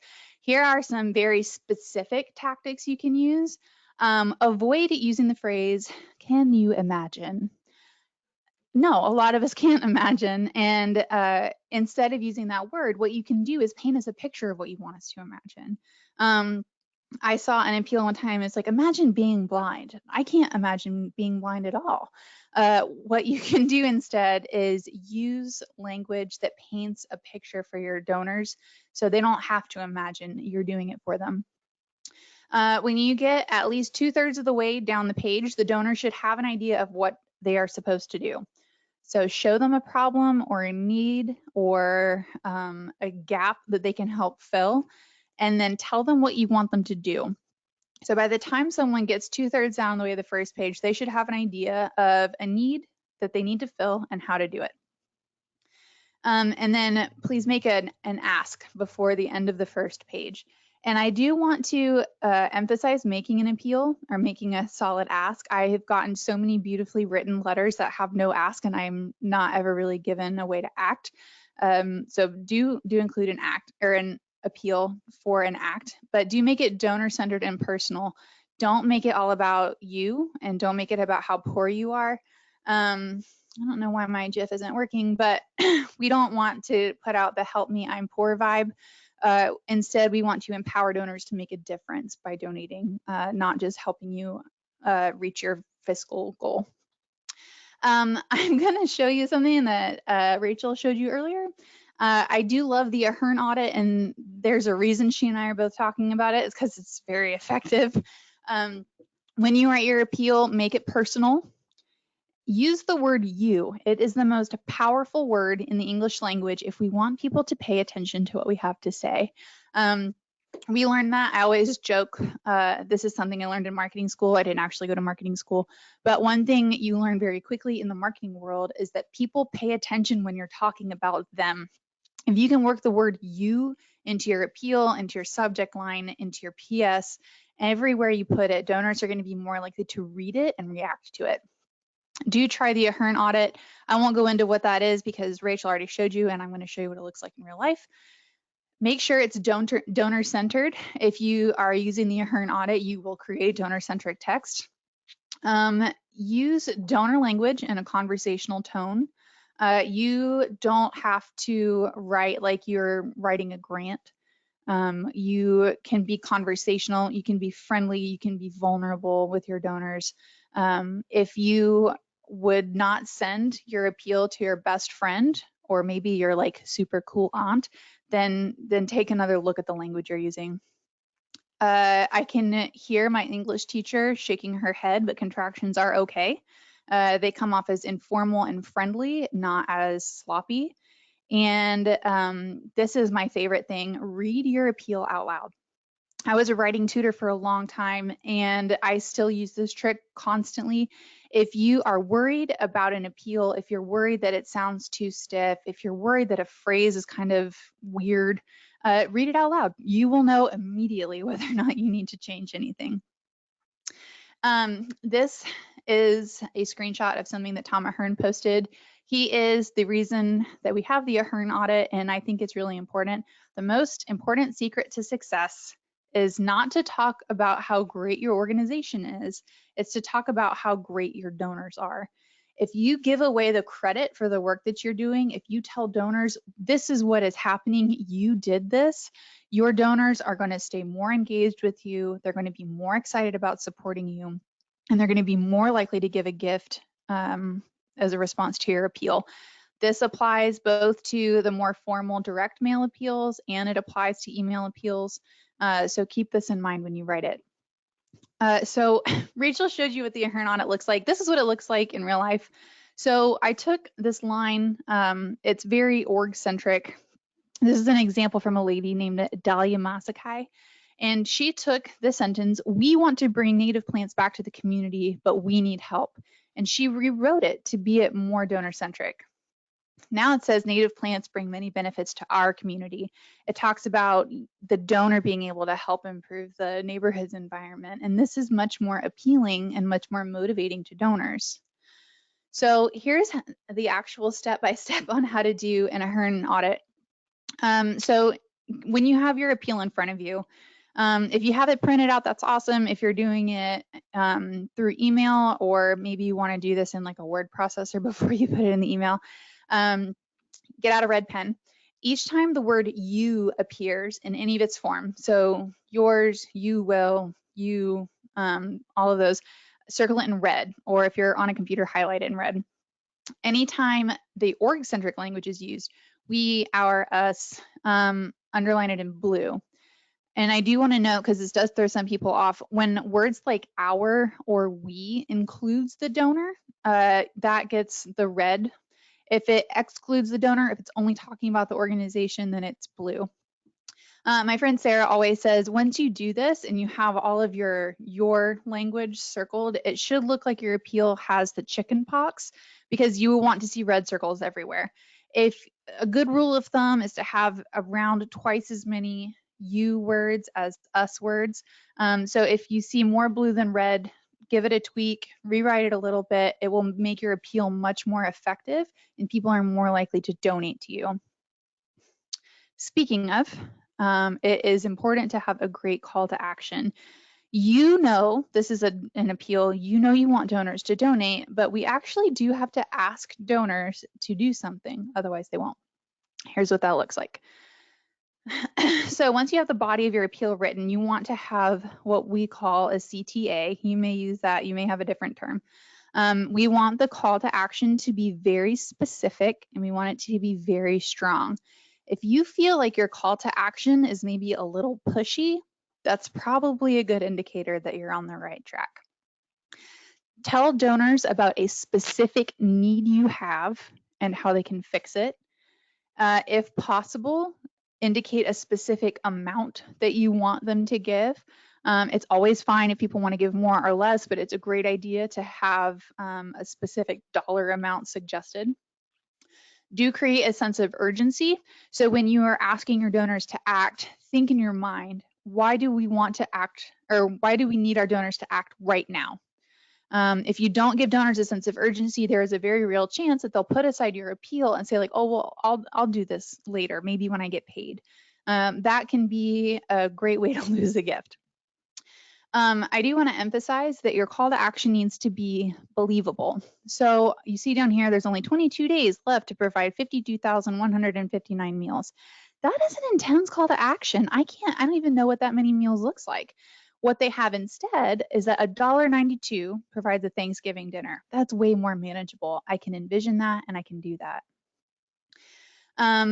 Make it easy to take action, whether that is through a direct mail appeal and you include a self-addressed stamped envelope so donors don't have to go rummaging through their kitchen for a stamp, or whether you are sending an email and you want to have a big button that says donate so they don't have to go hunting for your donation form.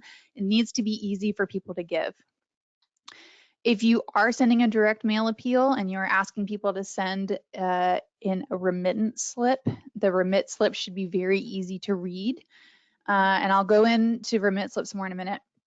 Do you include a prepaid envelope? It's more expensive initially, but you will probably raise more money because people don't have to go hunting for a stamp and then forget to actually do that. So as you're writing your CTA, think about how you can make it stronger. These are 3 weak examples, or 3 examples of weaker calls to action. Please support our mission by donating here. Any amount can make a difference. Help us feed the hungry. Those are all fine. They're calls to action, but they can be better. And these are what stronger calls to action look like.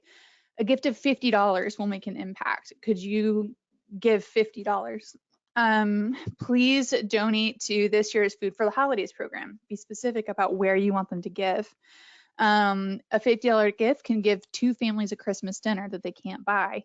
You're helping your donors see my $50 gift, very specific, will have this very specific outcome. The more specific you can be to your donors, the more they know what you want them to do, the more likely they will be to act. So spend some time on your call to action. It can make a really, really huge impression. All right, next I'm going to show you some do's and don'ts. This is an appeal. Now, don't worry if you're a Qgiv client, none of this comes from you. I don't know where this came from. I pulled it off of Google, so don't panic. All right, so this is an appeal that has a lot of areas for improvement, and here's why we want to improve this one. First, it starts off, dear friends. It doesn't even start off, dear friend. So I can't even pretend that they're talking just to me specifically and may have forgotten my name. I know this is a form letter that went out to a lot of people. There is no explanation of why a donor can give. They do talk about their mission. They weirdly include their tax ID number, which is kind of uncomfortable. They are talking about the negative consequences that come from the typical surfer's lifestyle, but they don't talk about what that is. There is no explanation of why I should donate. They talk about their organization and they talk about their event. They don't talk about the donor at all, and they don't even really talk about their mission. There is not a specific ask. And I do want to point out also, on top of there not being a specific ask, they put the onus of donating on the donor themselves. It says here at the bottom, you can, well, they don't even say you, gift certificates and other items may be mailed to, and then their address. And then if items need to be picked up, please contact us to arrange how to have them picked up. So not only do they not tell donors what they want to do, they make it really hard to get involved. So don't do this. Instead, do this. I don't even have time to go into how fantastic this is because they do all the things right. One, I mean, it came to Qgiv, which is not a real person's name, but it's our name, and that works. It is full of you language. It has this really great picture of Bennett. He's making eye contact. He looks really happy. Before we get halfway down the page, we know what they want us to do. If you turn it over, It does have a real name. It is from the CEO. That's fine. He did a good job. They have this little handwritten note. I don't even know if this is actually handwritten. It may have been written on one and then like scanned and copied, but that's fine. It gives you the personal feel. It does have 2 really powerful PSs. And then they included this little wallet alert card in case of an emergency. A pet owner can keep this in their wallet. It's a fun, low-cost inclusion that makes this even more delightful for people to open. This is another really great appeal. This comes from our friends over at Mercy Ships, and I want to point out a few things. One, it tells a story. There is a really adorable picture of this little girl. Donors have a solid understanding of how they can make a difference. And then they talk about a match, which is important. That's also bolded. So that's really great. Then they include a really simple remit slip, which I will go into more in a minute. And it includes this really eye-catching envelope, which I will also go over in a minute. You saw this example earlier. This is an example of a great appeal. It comes from the point of view of a father who is writing to a donor, telling about his child's experience at Camp Uch. It is heartwarming. I wish I had time to read it to you because it is very emotional and wonderful, but we don't have time. Included in this appeal are a couple of things that I want to show you. So I want to point out this full page remit slip that is adorable. It also includes a way for donors to share a message with the kids going to Camp Uch. Camp Uch is a camp for children with cancer. They can go do all the fun summer camp things and still receive cancer treatments. They have this little slip that shows donors exactly how their gift will make a difference. It includes this other little lift piece over here.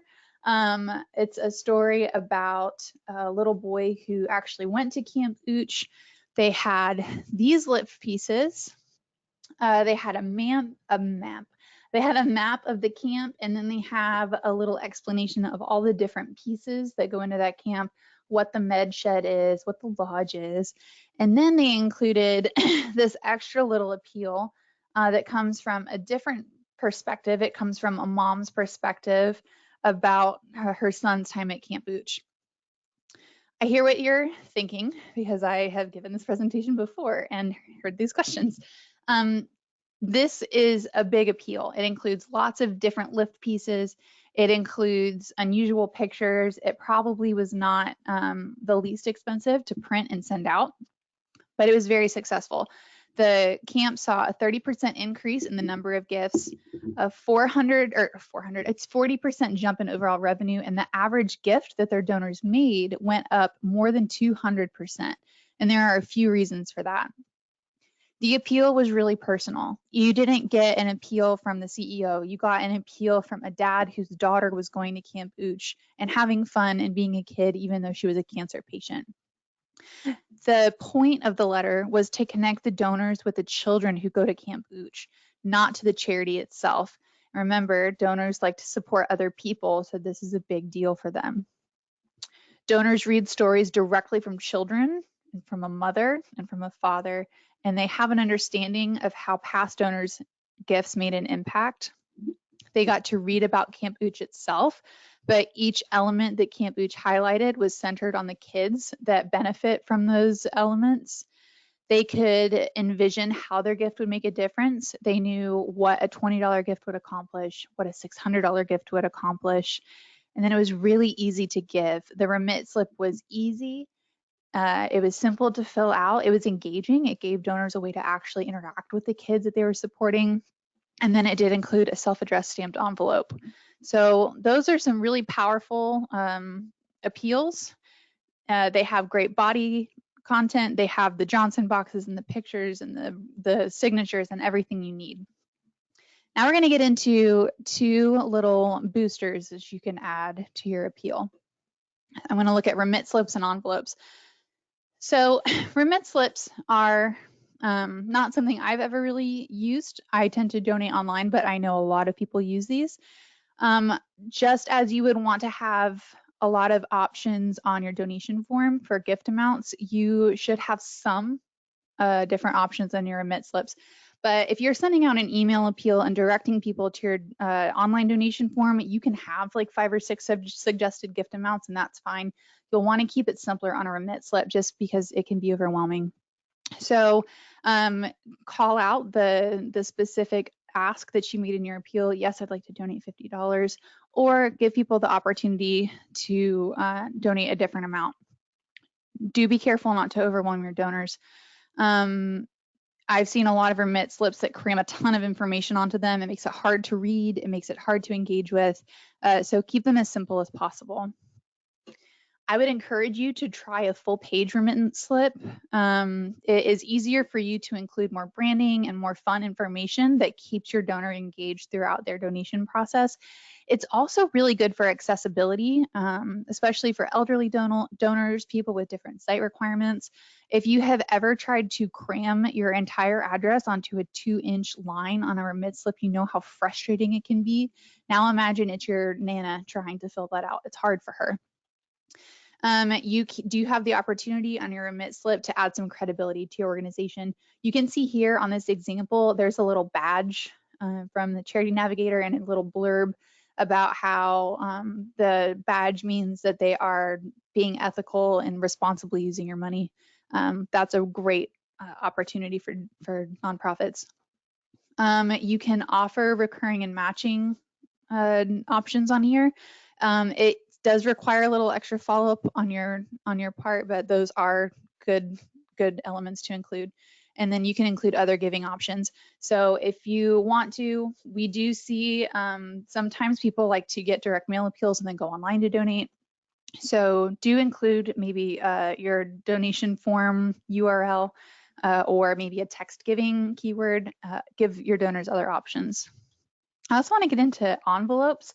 This is not something people think about a lot, but envelopes are a big deal. So here are some tips for putting together an envelope that will catch people's attention. Branded envelopes are great. Feel free to print on them. Odd sizes. If you want to send out a wacky shaped envelope, that will get people's attention. Color gets people's attention. Printing on your envelopes is encouraged, front and back, if you can get it. And the reason this is important, because I'm not sure about you, if I am walking from my desk where I am right now out to my mailbox, it's maybe a 10-second walk. And by the time I get back to the front door, I already know what envelopes I'm going to open and what I'm not. So if you want to get people's attention, you've got a very short period of time to do that. Use your envelopes to your advantage there. Don't neglect your return envelope. Please send those so your donors don't have to find envelopes or stamps. I don't know about you guys. I don't have envelopes or stamps in my house right now. If you can, include printed elements on your self-addressed stamped envelopes that mirror the appeal. That can help give your donor a much more complete donor journey and keep them emotionally connected with you, even through putting their appeal in the mailbox. This is important. There was a study that this guy Steve Thomas sent out that was about people's donation patterns, and someone left a note in an appeal that they returned. So they got the appeal and made a donation, returned in the envelope, and they said the postage is paid, but it would save us money if you had sent us a self-addressed stamped envelope.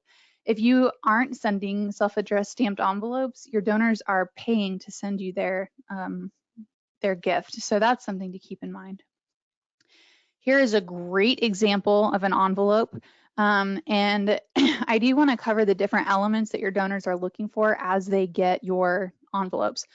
One, just as we have them look at their salutations, they also look at the name on the envelope itself. They want to know that it's for them, and they want to know that their name is correctly spelled. They're looking for the name of the sender. Here it's very obvious that they're getting an appeal from the Y. They look at any messaging that is on the envelope itself. People do look at the postage mark or stamp, and then they also look at the back of the envelope. So I want to show you this because it's a great example of an envelope, but I want you to keep this envelope in mind as I show you the next picture of an actual appeal that I got in real life. It was not a joke. This is the appeal that I got. It was in a white number 10 envelope. It looked just like a bill. And this is what was in the return address. So I looked to see who was sending us stuff, and I just saw that it was the fiscal year-end fund Lakeland appeal. So I knew they kind of segmented their donor list in that they sent me a different appeal because I'm in Lakeland. I did not read this. I guess I won't say that's true. I wouldn't read this. I opened it out of curiosity because I work with nonprofits and I wanted to see what the appeal was. And the appeal was about as exciting as the envelope. So don't do this. Don't send me things that look like a bill because I am not going to read them.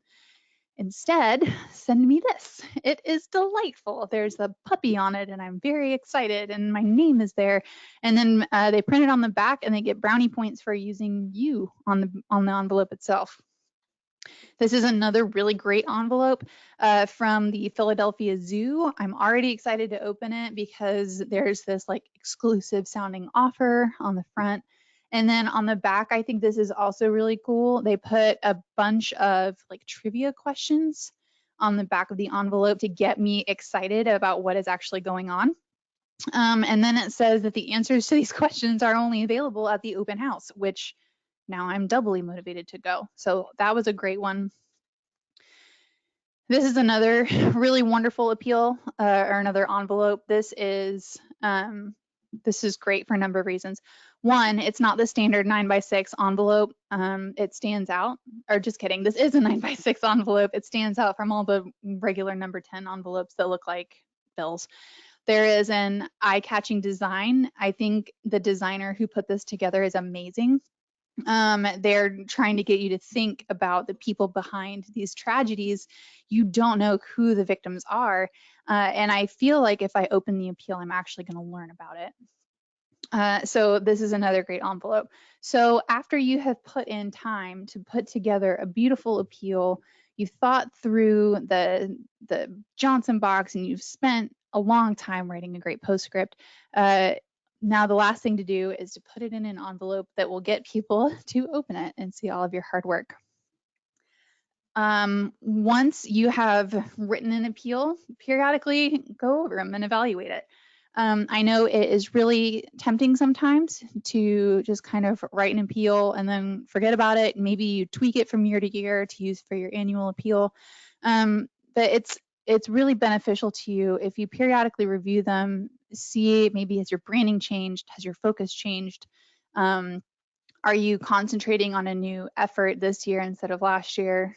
So instead of just tweaking them, periodically give them a thorough review and see what you can do to make them better. Gauge which appeals are most successful and which are least successful. If you see that sending out a really brightly printed envelope outperforms one that just has some organization branding, you can make a guess on what you should do for your next one. If you see that the email appeal that you sent out from a volunteer outperformed the one that you sent out from your development director, you can start sending out more personal stories and more personal appeals. This will help you make sure that you're constantly writing the best possible appeals that will raise you more money and engage more donors. This is my favorite part. So if you are stuck on an appeal, if you don't know if your donors actually want to get an appeal from a volunteer, ask them what they want. I'm sure you can think of a handful of donors that give to you regularly that are invested in your cause, and you can just sit down with them and ask, like, hey, do you read our appeals? What do you like about them? What do you think we could do to make them more engaging?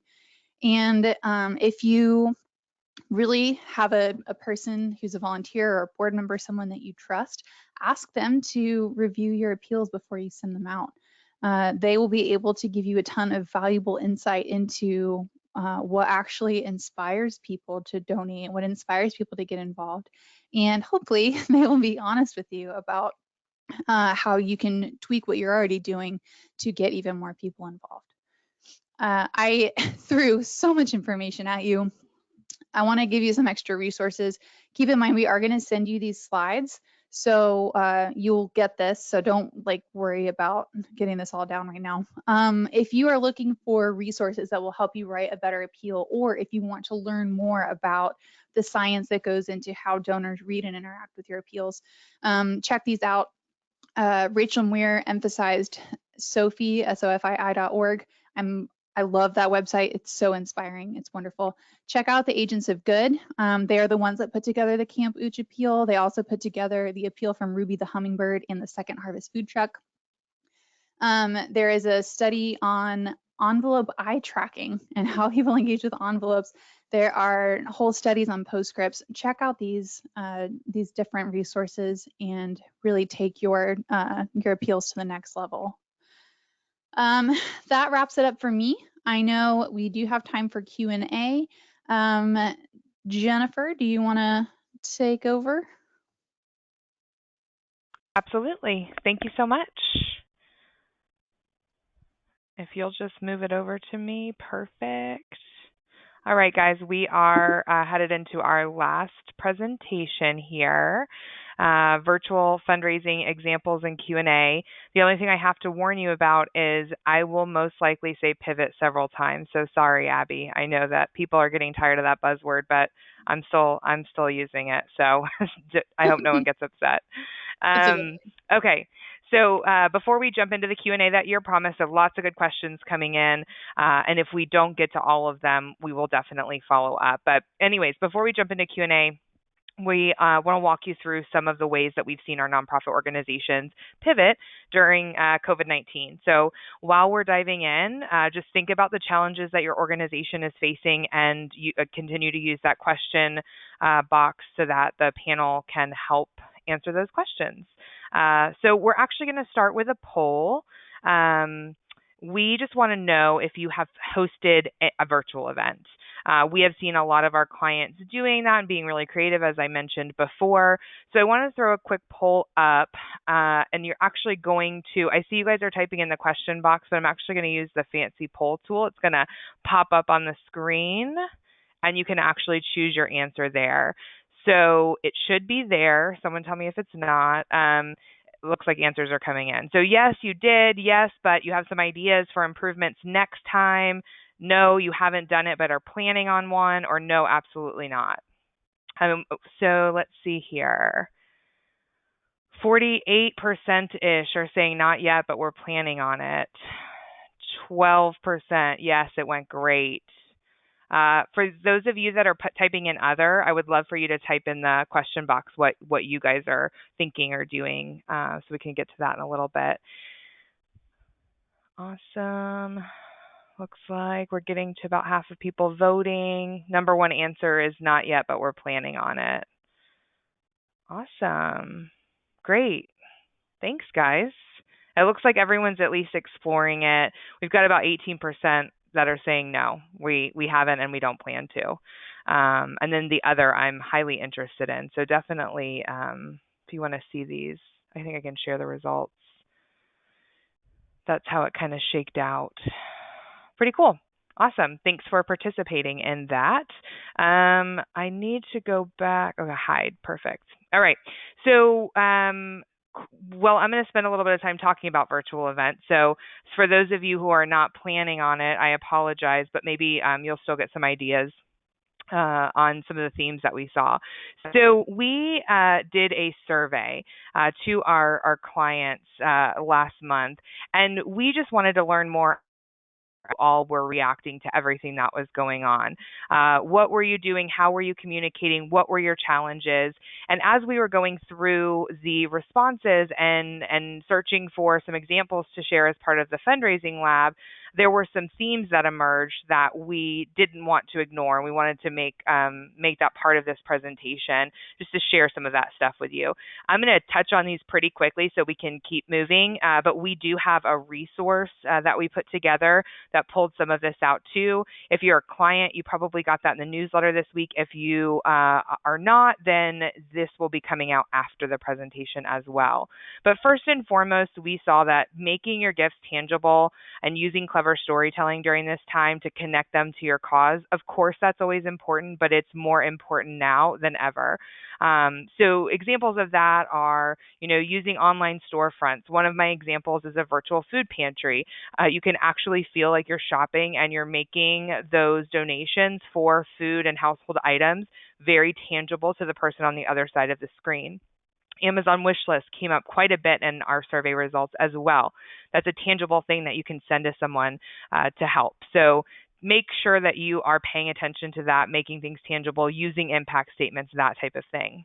Number 2, more personal connections. I think that Rachel hit on this a lot during her presentation, and what we loved seeing in the survey results was that almost everyone was saying that they were calling all of their donors, not just donors who gave over 100.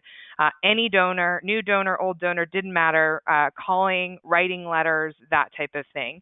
On top of donor love, also volunteer love. Don't forget about your volunteers. You're not as connected as normal. They're not coming on site most likely.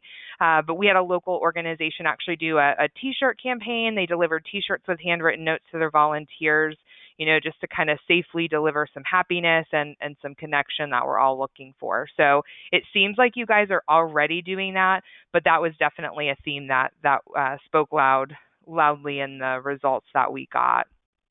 Video also have all used a video tool for staff meetings and connecting with donors, connecting with your audience, connecting with your volunteers. Facebook Live, YouTube, those are becoming more popular, and it's important to note that, not everyone, people aren't looking for professional videos. They're looking for connection during this time, so use those tools for sure. Number 3, reinventing volunteer opportunities. This has actually been really fun to watch, and we got lots of great examples in our survey. But, they can't, generally, volunteers are not able to come on site. They're not able to go to the classroom and teach. They're not able to do the things that they are normally doing. So a couple of examples that kind of rose to the top, one of our Girl Scout troops is actually forming mega virtual troops, and they are engaging members of the community and like content experts to lead virtual activities for the girls so they can still earn badges and things like that in a virtual environment. Great. Lots of different volunteer opportunities that can be done via Zoom or go to meeting or video or whatever. There's a little girl that teaches dance classes at a rescue mission, and so she's been doing those via YouTube so they can still engage and people can be active. So lots of great ways to think outside of the box and still engage your volunteers for sure. And then number 4, and why we're here and what I'm going to focus on for the next 5 to 10 minutes, is reimagined live events. So we're seeing virtual dunk tanks and, of course, virtual 5Ks, egg hunts, just so many things that people are doing to not only pivot their events to a more virtual setting, but also to engage your isolated audience, if you will. People are at home, they're looking for things to do, and so changing the approach has been really, really important. So with that being said, example number 1, the first client that I'm going to talk about, Children Rising, they shared with us that their biggest challenge was feeling like they needed to do more at a time when they're challenged with, working apart and using new tools to engage donors in different ways. And it felt like they were trying to do more with less. So the way that they tackled their fundraising was that they reimagined their gala. And instead of, just doing a virtual gala, they turned it into a series of virtual events. So they did a 5K, a 5K, a silent auction, and a Facebook Live event to replace that one gala. You're going to see that as a theme. People are not necessarily just turning an event into a virtual event. It certainly works sometimes, but not all of the time. And a couple of these examples have pivoted to a series of events or multiple things to replace kind of the one big event that they would normally do. So getting folks to participate in the virtual 5K online was the first time that they had tried peer-to-peer fundraising, and it worked really well for them, and it allowed them to leverage that peer-to-peer endorsement and still spread the word about their mission to the networks of their supporters. So this is a really great time to do that. They had their attention, and it worked really, really great for them. As far as communication goes, The trend that we saw was that people were communicating more. For Children Rising specifically, they said that everyone was communicating more, so they focused more on trying to be targeted with their communication versus just doing more to do more. So their focus was just to be targeted and a little bit more personal in their approach. I'm going to go ahead and bring up the couple of examples of their donation forms and events. This is their just fund to need kind of regular donation form. They added the thermometer here, and then they use the amount system to enter those impact statements. There are studies, I don't have the stats in front of me, but that talk about the impact that impact statements have. And when you make, again, that gift tangible and you can see what my $100 can do, and you put some like a storyline around that, people are going to give. And oftentimes they're going to give more when they can see the impact that they can have with the monetary amount that you have on your donation form. So this is a really good execution of that. They have several levels, and they took some time to make the connection there for their audience. They also did a peer-to-peer, like I said. So run-of-the-mill peer-to-peer, easy to put together. They've got they did a great job here. What I wanted to call out about this specifically was when you are hosting a virtual event, it's very important to share how you want people to engage. It's not a normal thing. We're not really sure what you want us to do. It's easy to show up on the day of the race, but if I'm at home and it's a virtual 5K, what do I do? So they really spelled it out, and that's a theme that we're seeing as well. People are taking time to really spell out how they want people to get involved. We're seeing people sending bibs and having people, post pictures of their bibs, and they're decorating them, using hashtags to kind of build community online. So they did that here. They also, under the leaderboard here, did awards. So another way to engage your audience is still to do those kind of awards for, silliest running outfit or most creative course since they're at home, a way to show off kind of what they're doing to support your organization. So they did a really great job there.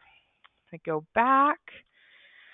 And that was Children Rising. Okay, so example number 2 is the Sharing Center. And they're the ones that did the virtual pantry. They said that their biggest challenge was that they had in-person thrift and in-kind donation operations that they had to totally shut down. So on top of their events, they also were, taking a hit in revenue from those in-person operations as well. So they had to make it up. Once again, they didn't make it up with just one virtual event. They did a multi-pronged 5-week virtual fundraising campaign that included their online donation form, a virtual pantry drive, and a peer-to-peer board event that was kind of a spinoff of their annual luncheon, which we'll look at. With 2 weeks left in the campaign, they raised over $355,000 through both online and offline, and over $100,000 was through Qgiv and online sources. So that is fantastic. As far as communication, they were definitely on the bandwagon with communicating more. So they used a lot of media, television, radio, print. You can read it there. And then they also did kind of more heartfelt communication and relied on media. What we loved about their story was that they did a day of kindness where they had a specific day where they just called out and featured inspiring and encouraging words from their donors, their volunteers, their staff, their shoppers. And, kind of highlighted that and made it a day where they weren't asking, but they were just showing gratitude to the people that were supporting them. So that was really a kind of a cool idea. They have carried that throughout the campaign, but they did designate a specific day of kindness, which was neat to see. So let me pull up their example here. So this is the virtual pantry drive. This is using our peer-to-peer system. They do give you an opportunity to make a one-time or a monthly gift if you'd rather do that. But if you click on Stock the Pantry, you are taken to the storefront where they have uploaded super cute little pictures of grocery carts and fruit, everyday groceries, household items, and you can actually click right into the item. You can choose how many you want to add to your cart.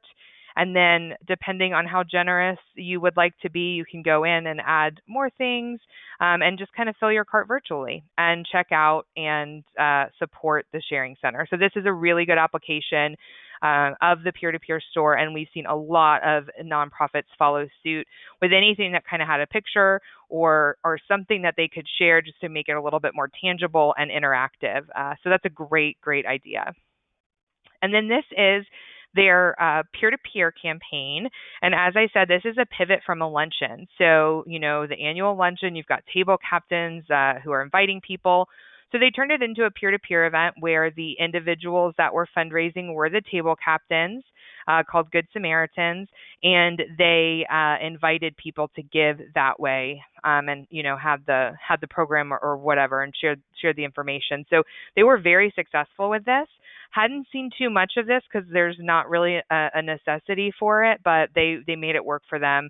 Lots of engagement you can see here, people leaving comments and that type of thing. So this worked out really well, and we'd love to show that example too. Alrighty, number 3. This is Downtown Rescue Mission. Their biggest challenge was not being able to have volunteers, and then they had to close 8 of their thrift stores.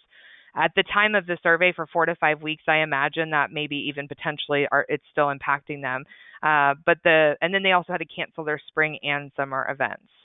So all of their spring and summer events were pushed until next year, not even later this year.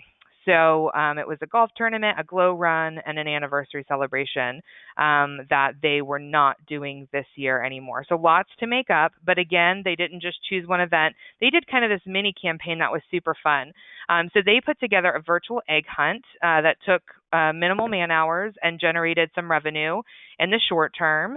Again, I love these activities. We're seeing virtual trivia nights and things pop up where you're actually giving your supporters and your volunteers and stuff something to do, because we're all looking for something to do on top of wanting to support organizations that we love.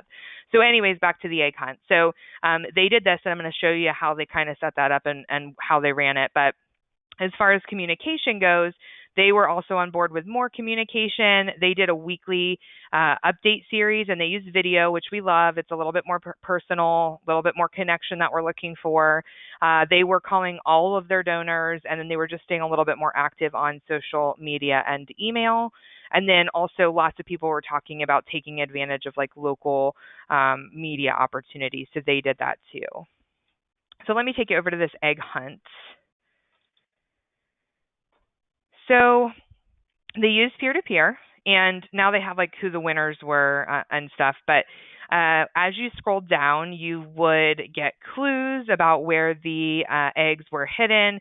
You would register to be a hunter on the day of the egg hunt. You can see their clues, they're hiding the eggs in essentially an emoji on their social media, in their newsletters, that type of thing. They did a video. They actually had sponsors for the prizes that they were giving away. And the way that they raised money, which you might be scratching your head and asking how this actually raised money, is the people that registered for the egg hunt were actually fundraising too. So they gave away prizes to the person who found the most eggs, and then also the person that fundraised the most. They got a Chick-fil-A catered meal and a gift card. So that was really just a very cool, different, creative campaign that they built out pretty quickly. Their words, on our peer-to-peer platform. They're also the ones that did the dance class that I talked about earlier. So super fun. Great way to switch things up and make a little bit of money. So those are the 3 examples that I wanted to share with you all. That's kind of my portion of this before we jump into QA. I hope that you saw something that maybe inspired you or made you think about your challenges or your strategies in a little bit of a different way. Definitely be on the lookout for the resource. I think it's titled 15 plus virtual fundraising ideas. It takes more of that content that we got from the survey and makes it a little bit more digestible for you. So be on the lookout for that. At this time, I think we're going to push it over to Rachel, our event coordinator, who's been looking at the questions. And I'll ask Rachel and Abby to join me again, and we'll be able to answer some questions for the next 15 minutes or so. Great. Thank you so much for that presentation, Jennifer. It was so helpful. I have a few questions pulled up from the presentation. The first one is going to go to Rachel. So how do you make thank you stories personable when it isn't actually their money contributing to it? This would be benefit of the separate immediate thank you and follow-up short story. This is from Vicky. So how do you make, can you say the first part of it again? How do you make the thank you story personable when it isn't actually their money contributing to it? Okay, awesome. How do you make the thank you story personal when it isn't actually their money? So this is one thing that I want to kind of let people off the hook for a little bit. So I don't want people to feel like, you know, it is literally like super, you know, you can give the credit if you basically what I want you to do in your thank you is give the donor credit for some win that you were able to attribute to them. So it could be, thanks to you, we are helping people like Sarah who blank. So it doesn't have to be necessarily that like, well, you gave, and sometimes I feel like nonprofits go a little bit overboard with accountability around, okay, well, you gave $20 to this backpack fund, and so I have to, you know, like we can overcomplicate things is basically what I'm trying to say. So I would say you can be, I've seen organizations who have told stories where they've kind of like taken some of their favorite, like a Girl Scout troop, for example, and they wrote a thank you and they talked about a girl and they kind of like took some favorite things from a few of their different campers and put it together in a story. So I would say let yourself off the hook. Any win that you can generally give the donor credit for is a great one. I would say just be mindful of, you know, I hold yourself accountable to some kind of a calendar, some kind of like a donor love calendar, if you will, where maybe like once a month you're doing a donor impact story that you're giving to your donors. And maybe that gives you like 12 different stories a year that you want to spotlight and that you want to talk about. And this kind of comes down to how do I create a thriving pipeline of stories for my organization? And you might create yourself a great pipeline of stories by out there soliciting stories from your volunteers, soliciting stories from your staff, you know, not asking your staff members, hey, Abby, tell me a story that made you cry, because that is a lot of pressure to put on Abby, but instead saying, Abby, you know, when you think back on your amazing time here at the United Way, what is a story about someone that you met that really makes you feel good? Or what is a story that made you so proud that our organization exists? Or what is a story of someone we helped? Or what is a story of someone that you wish we could have helped?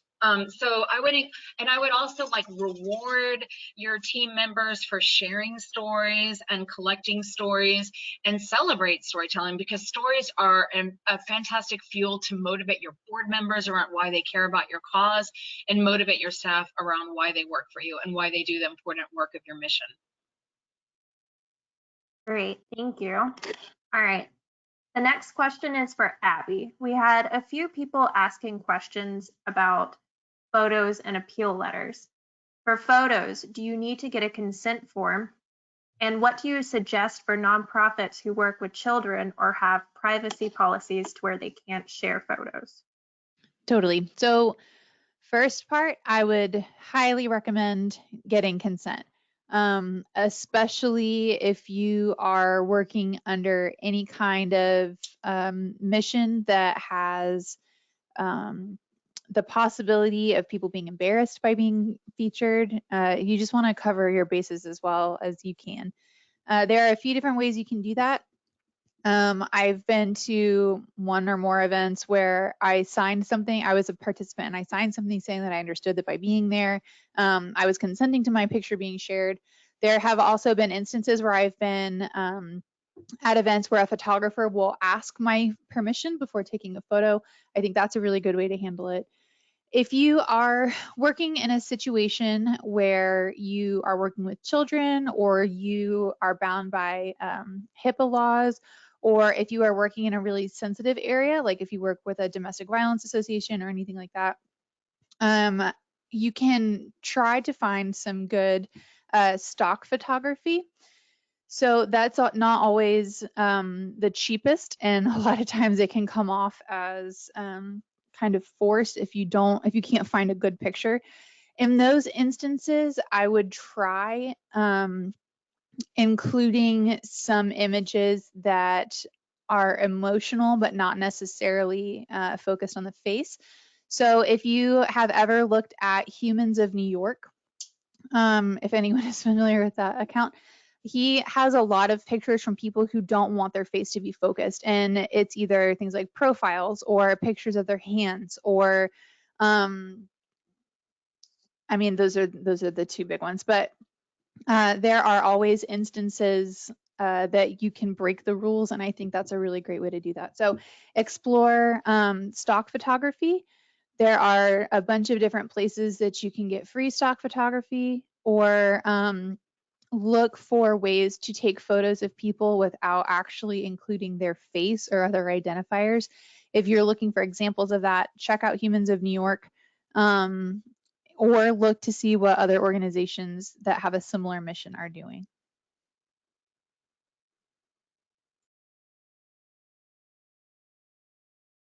Great, thank you. Somebody mentioned in the comments that you should get a free nonprofit Canva account, that they have a ton of great free photos. All right, Abby, the next question for you as well. Vicky asked, how do you write a specific need if your organization wants to raise funds to address future needs that are not yet determined? Okay, so I would assume that your future needs are going to help you expand your services to meet to deal with your mission. So I would think through what you are currently using for your annual appeal. So if you are if you are like a food bank and you are raising money that eventually you would like to help pay for maybe an expanded warehouse so you can store more, or if you are raising money for a rainy day fund. So I know a personal situation here in Florida, an organization I'm very close to had their building damaged in a hurricane, and they have since been trying to work on putting together a rainy day fund for instances like that. You can put the emphasis less on what your savings account may pay for someday, and just focus on what being able to expand your work would be able to accomplish. So if you could say, you've helped us feed thousands of people, but behind each of those people is a story or something like that, and put a face to the people that you've been helping feed. I don't think you really need to lay out that we're trying to build up our savings account or anything like that. You can just frame it as a continuation of your mission, instead of being focused on spending that's going out right now. All right, thank you, Abby. Question is for Jennifer. Bethany asked, how large are the staffs that successfully do the complex virtual fundraisers? I don't know if I have an exact number for you. I know in the examples that I shared, specifically the virtual egg hunt, they called out that they had limited staff during this time. They didn't go into the numbers or how many, and that's why that was, attractive to them, because they did have limited man hours. We may have some of that in some of our survey responses, so we can definitely dig into that more and send it out if we have any actual numbers there.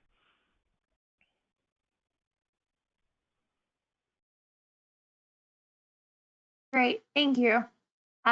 Rachel, Natalie asked, we struggle to get donors to participate in giving stories to share. Is there a suggestion for getting that engagement? We struggle to get donors to give us stories to share. Like there are donors sharing stories about like why they gave to the organization. Yes. I would go to my board and I would get my board to give me stories about why they gave to the organization, because that can be an extremely powerful story that you might want to share. And I invite her to share like more context around what she's using the stories for. I think that, you know, stories about why I give and why this organization is important to me are really fantastic to come from board members. I don't know what kind of stories these are. I don't know if maybe these are stories of people just making a single gift or a planned gift or other kinds. Is this the social media? Like, is this Natalie? She says she's using these for social media. So she wants, you know, I'm not a fan of giving donors homework. I mean, I would be trying to get stories. Yeah, I'm a fan of making life easy for donors and making donors feel appreciated. I would, if you want stories from donors about why they give, I would start with your board members. And I would say that maybe, and if you want more, if you want to make it easier for donors to share stories about why they give, I would ask them those kinds of questions when you're doing a call with them or when you're doing a video visit with them, like what, and I would ask them questions like, what inspired you to make your first gift to us? Why is this cause important to you? I would ask that way when you're, I don't know how she's asking. We invite you, Natalie, if you want to type in and say, because if you're, yeah, I don't know how she's asking donors to share stories of why they give, but I think that I would argue that more people are going to be motivated to give to you because of the work that you're doing and because of how it helps your community. Stories around why I give can be extreme. Stories from donors about why they give can be extremely powerful in specific scenarios, like for example in inspiring other planned gifts or inspiring donors to name you in their will or estate. But I would say if you're struggling with that, ask your board members for stories, and that could be I think if you're, Natalie said, I thought you'd mentioned something about donor engagement earlier, I might have misheard. I was talking about getting stories from your program staff. And those are stories, because we were talking about like stories that you could use and celebrating storytelling and getting really great stories that you might use in your communications to donors about, you know, because the question was, how do I thank my donor for a gift when, you know, I want to, you know, how do I come up with good stories? Like, how do I come up with good wins to tell my donors, so that we're not asking donors to give us great stories. We're asking our program staff to give us great stories of like, how do we help our beneficiaries? I hope that's helpful. It sounds like I created confusion with my answer and I inspired a question from it. Thanks, Rachel. We're going to do 2 more questions. All right, the next one is for Abby. What do you recommend? Let me pull the question back up. What do you recommend for images to use for a museum that is currently closed due to COVID? So no one's visiting. However, leadership feels that images of visitors are inappropriate to use right now. What are your thoughts or suggestions? That was a tough one. So I'm looking at the questions box. So if you could type in there, is there staff at the museum? So the thing that I'm thinking of right now is a few things that I've seen from aquariums and zoos of staff handling the the animals visiting one another. So if you have staff or caretakers there, you could try that. Oh, they said that there's only limited security staff still on site. Okay, so maybe you could. I've seen a lot of people are saying, are suggesting virtual tours, which could be really cool. If you wanted to send out an appeal, maybe you could use old pictures and say that you are dreaming about reopening the museum, but right now you're depending upon your donors to help get you there. If you are a docent or if you have a curator who has really interesting things to say about the contents of your museum, you could try that. If you were looking for an appeal that focused on the people who benefit from it, maybe you could share pictures of students who are still learning about your museum from home. There are a few different things. I have some people are actually throwing in some really great suggestions in the comments box, and I'm just going to read those. Genesis recommended taking a picture of employees at home holding a handmade sign saying thank you for your support. Someone suggested checking out Cowboy Tim from the National Cowboy Museum, which I have followed him. He is amazing. He made my whole day. Someone suggested checking out the Royal Ontario Museum. They have a whole series about the museum at home. Someone else commented that, and I did see this one, it was phenomenal. Sage said that there was a museum that had their security guy take over social media and give backstories to the artifacts, which is so cool. Love that. If you are looking for those, I would try that. So either set people up to think about supporting your museum until you reopen and using old pictures, try sending pictures of yourself or your staff, or I don't know, post goofy pictures of your security staff having fun at the museum and keeping things safe for the next time people can come visit. And then Bethany just suggested check out the virtual behind the scenes videos at the Boonshoff Museum of Discovery. So if you get stuck, look and see what other museums are doing. That is such a hard obstacle to face. It can be so difficult to keep people engaged in a museum when they can't actually visit.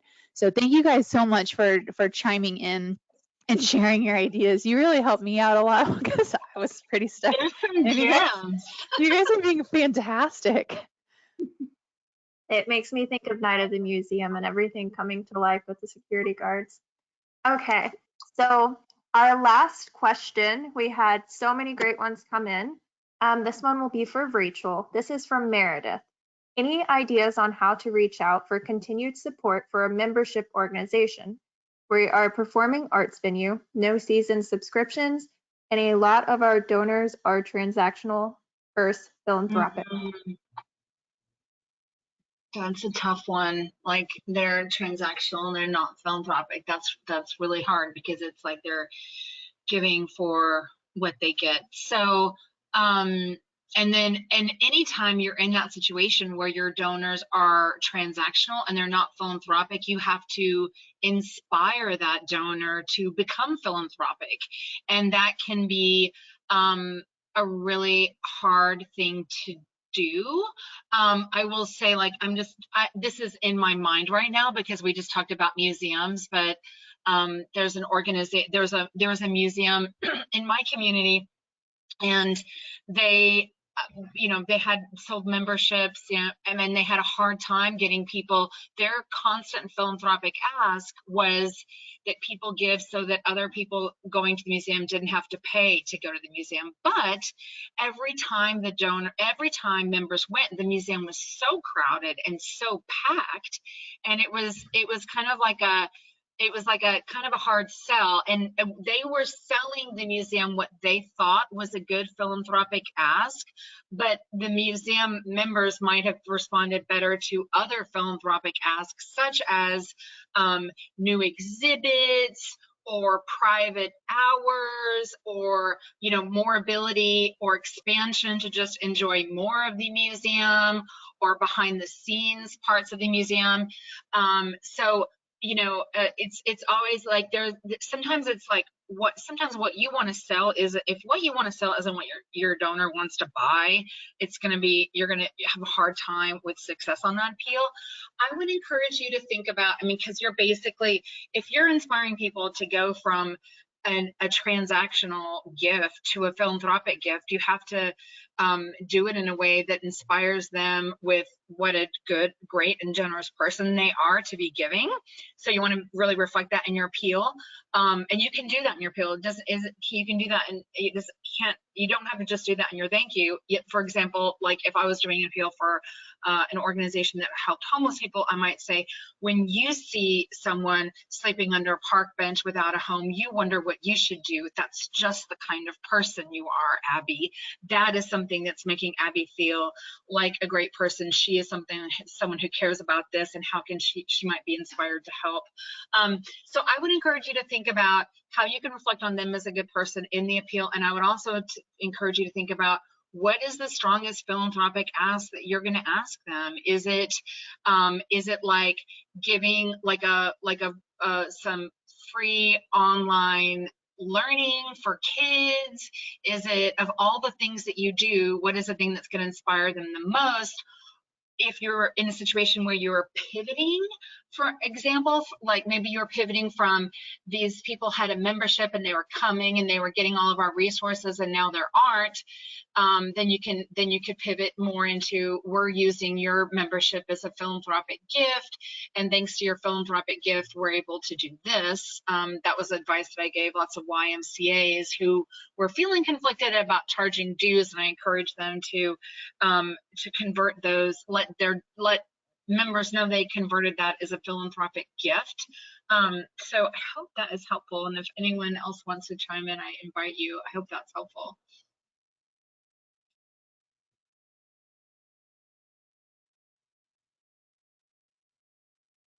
All right. Well, thank you everybody for joining us today. We hope you got something out of all the presentations. We're sorry that we couldn't get to all of the questions.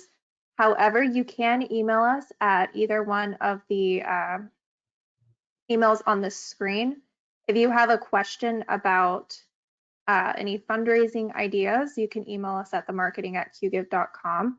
You will be receiving a follow-up email with all of the presentations, a link to the recorded webinar, and then a few other resources. And thank you so much for joining us, and have a wonderful rest of your week. Thank you, guys.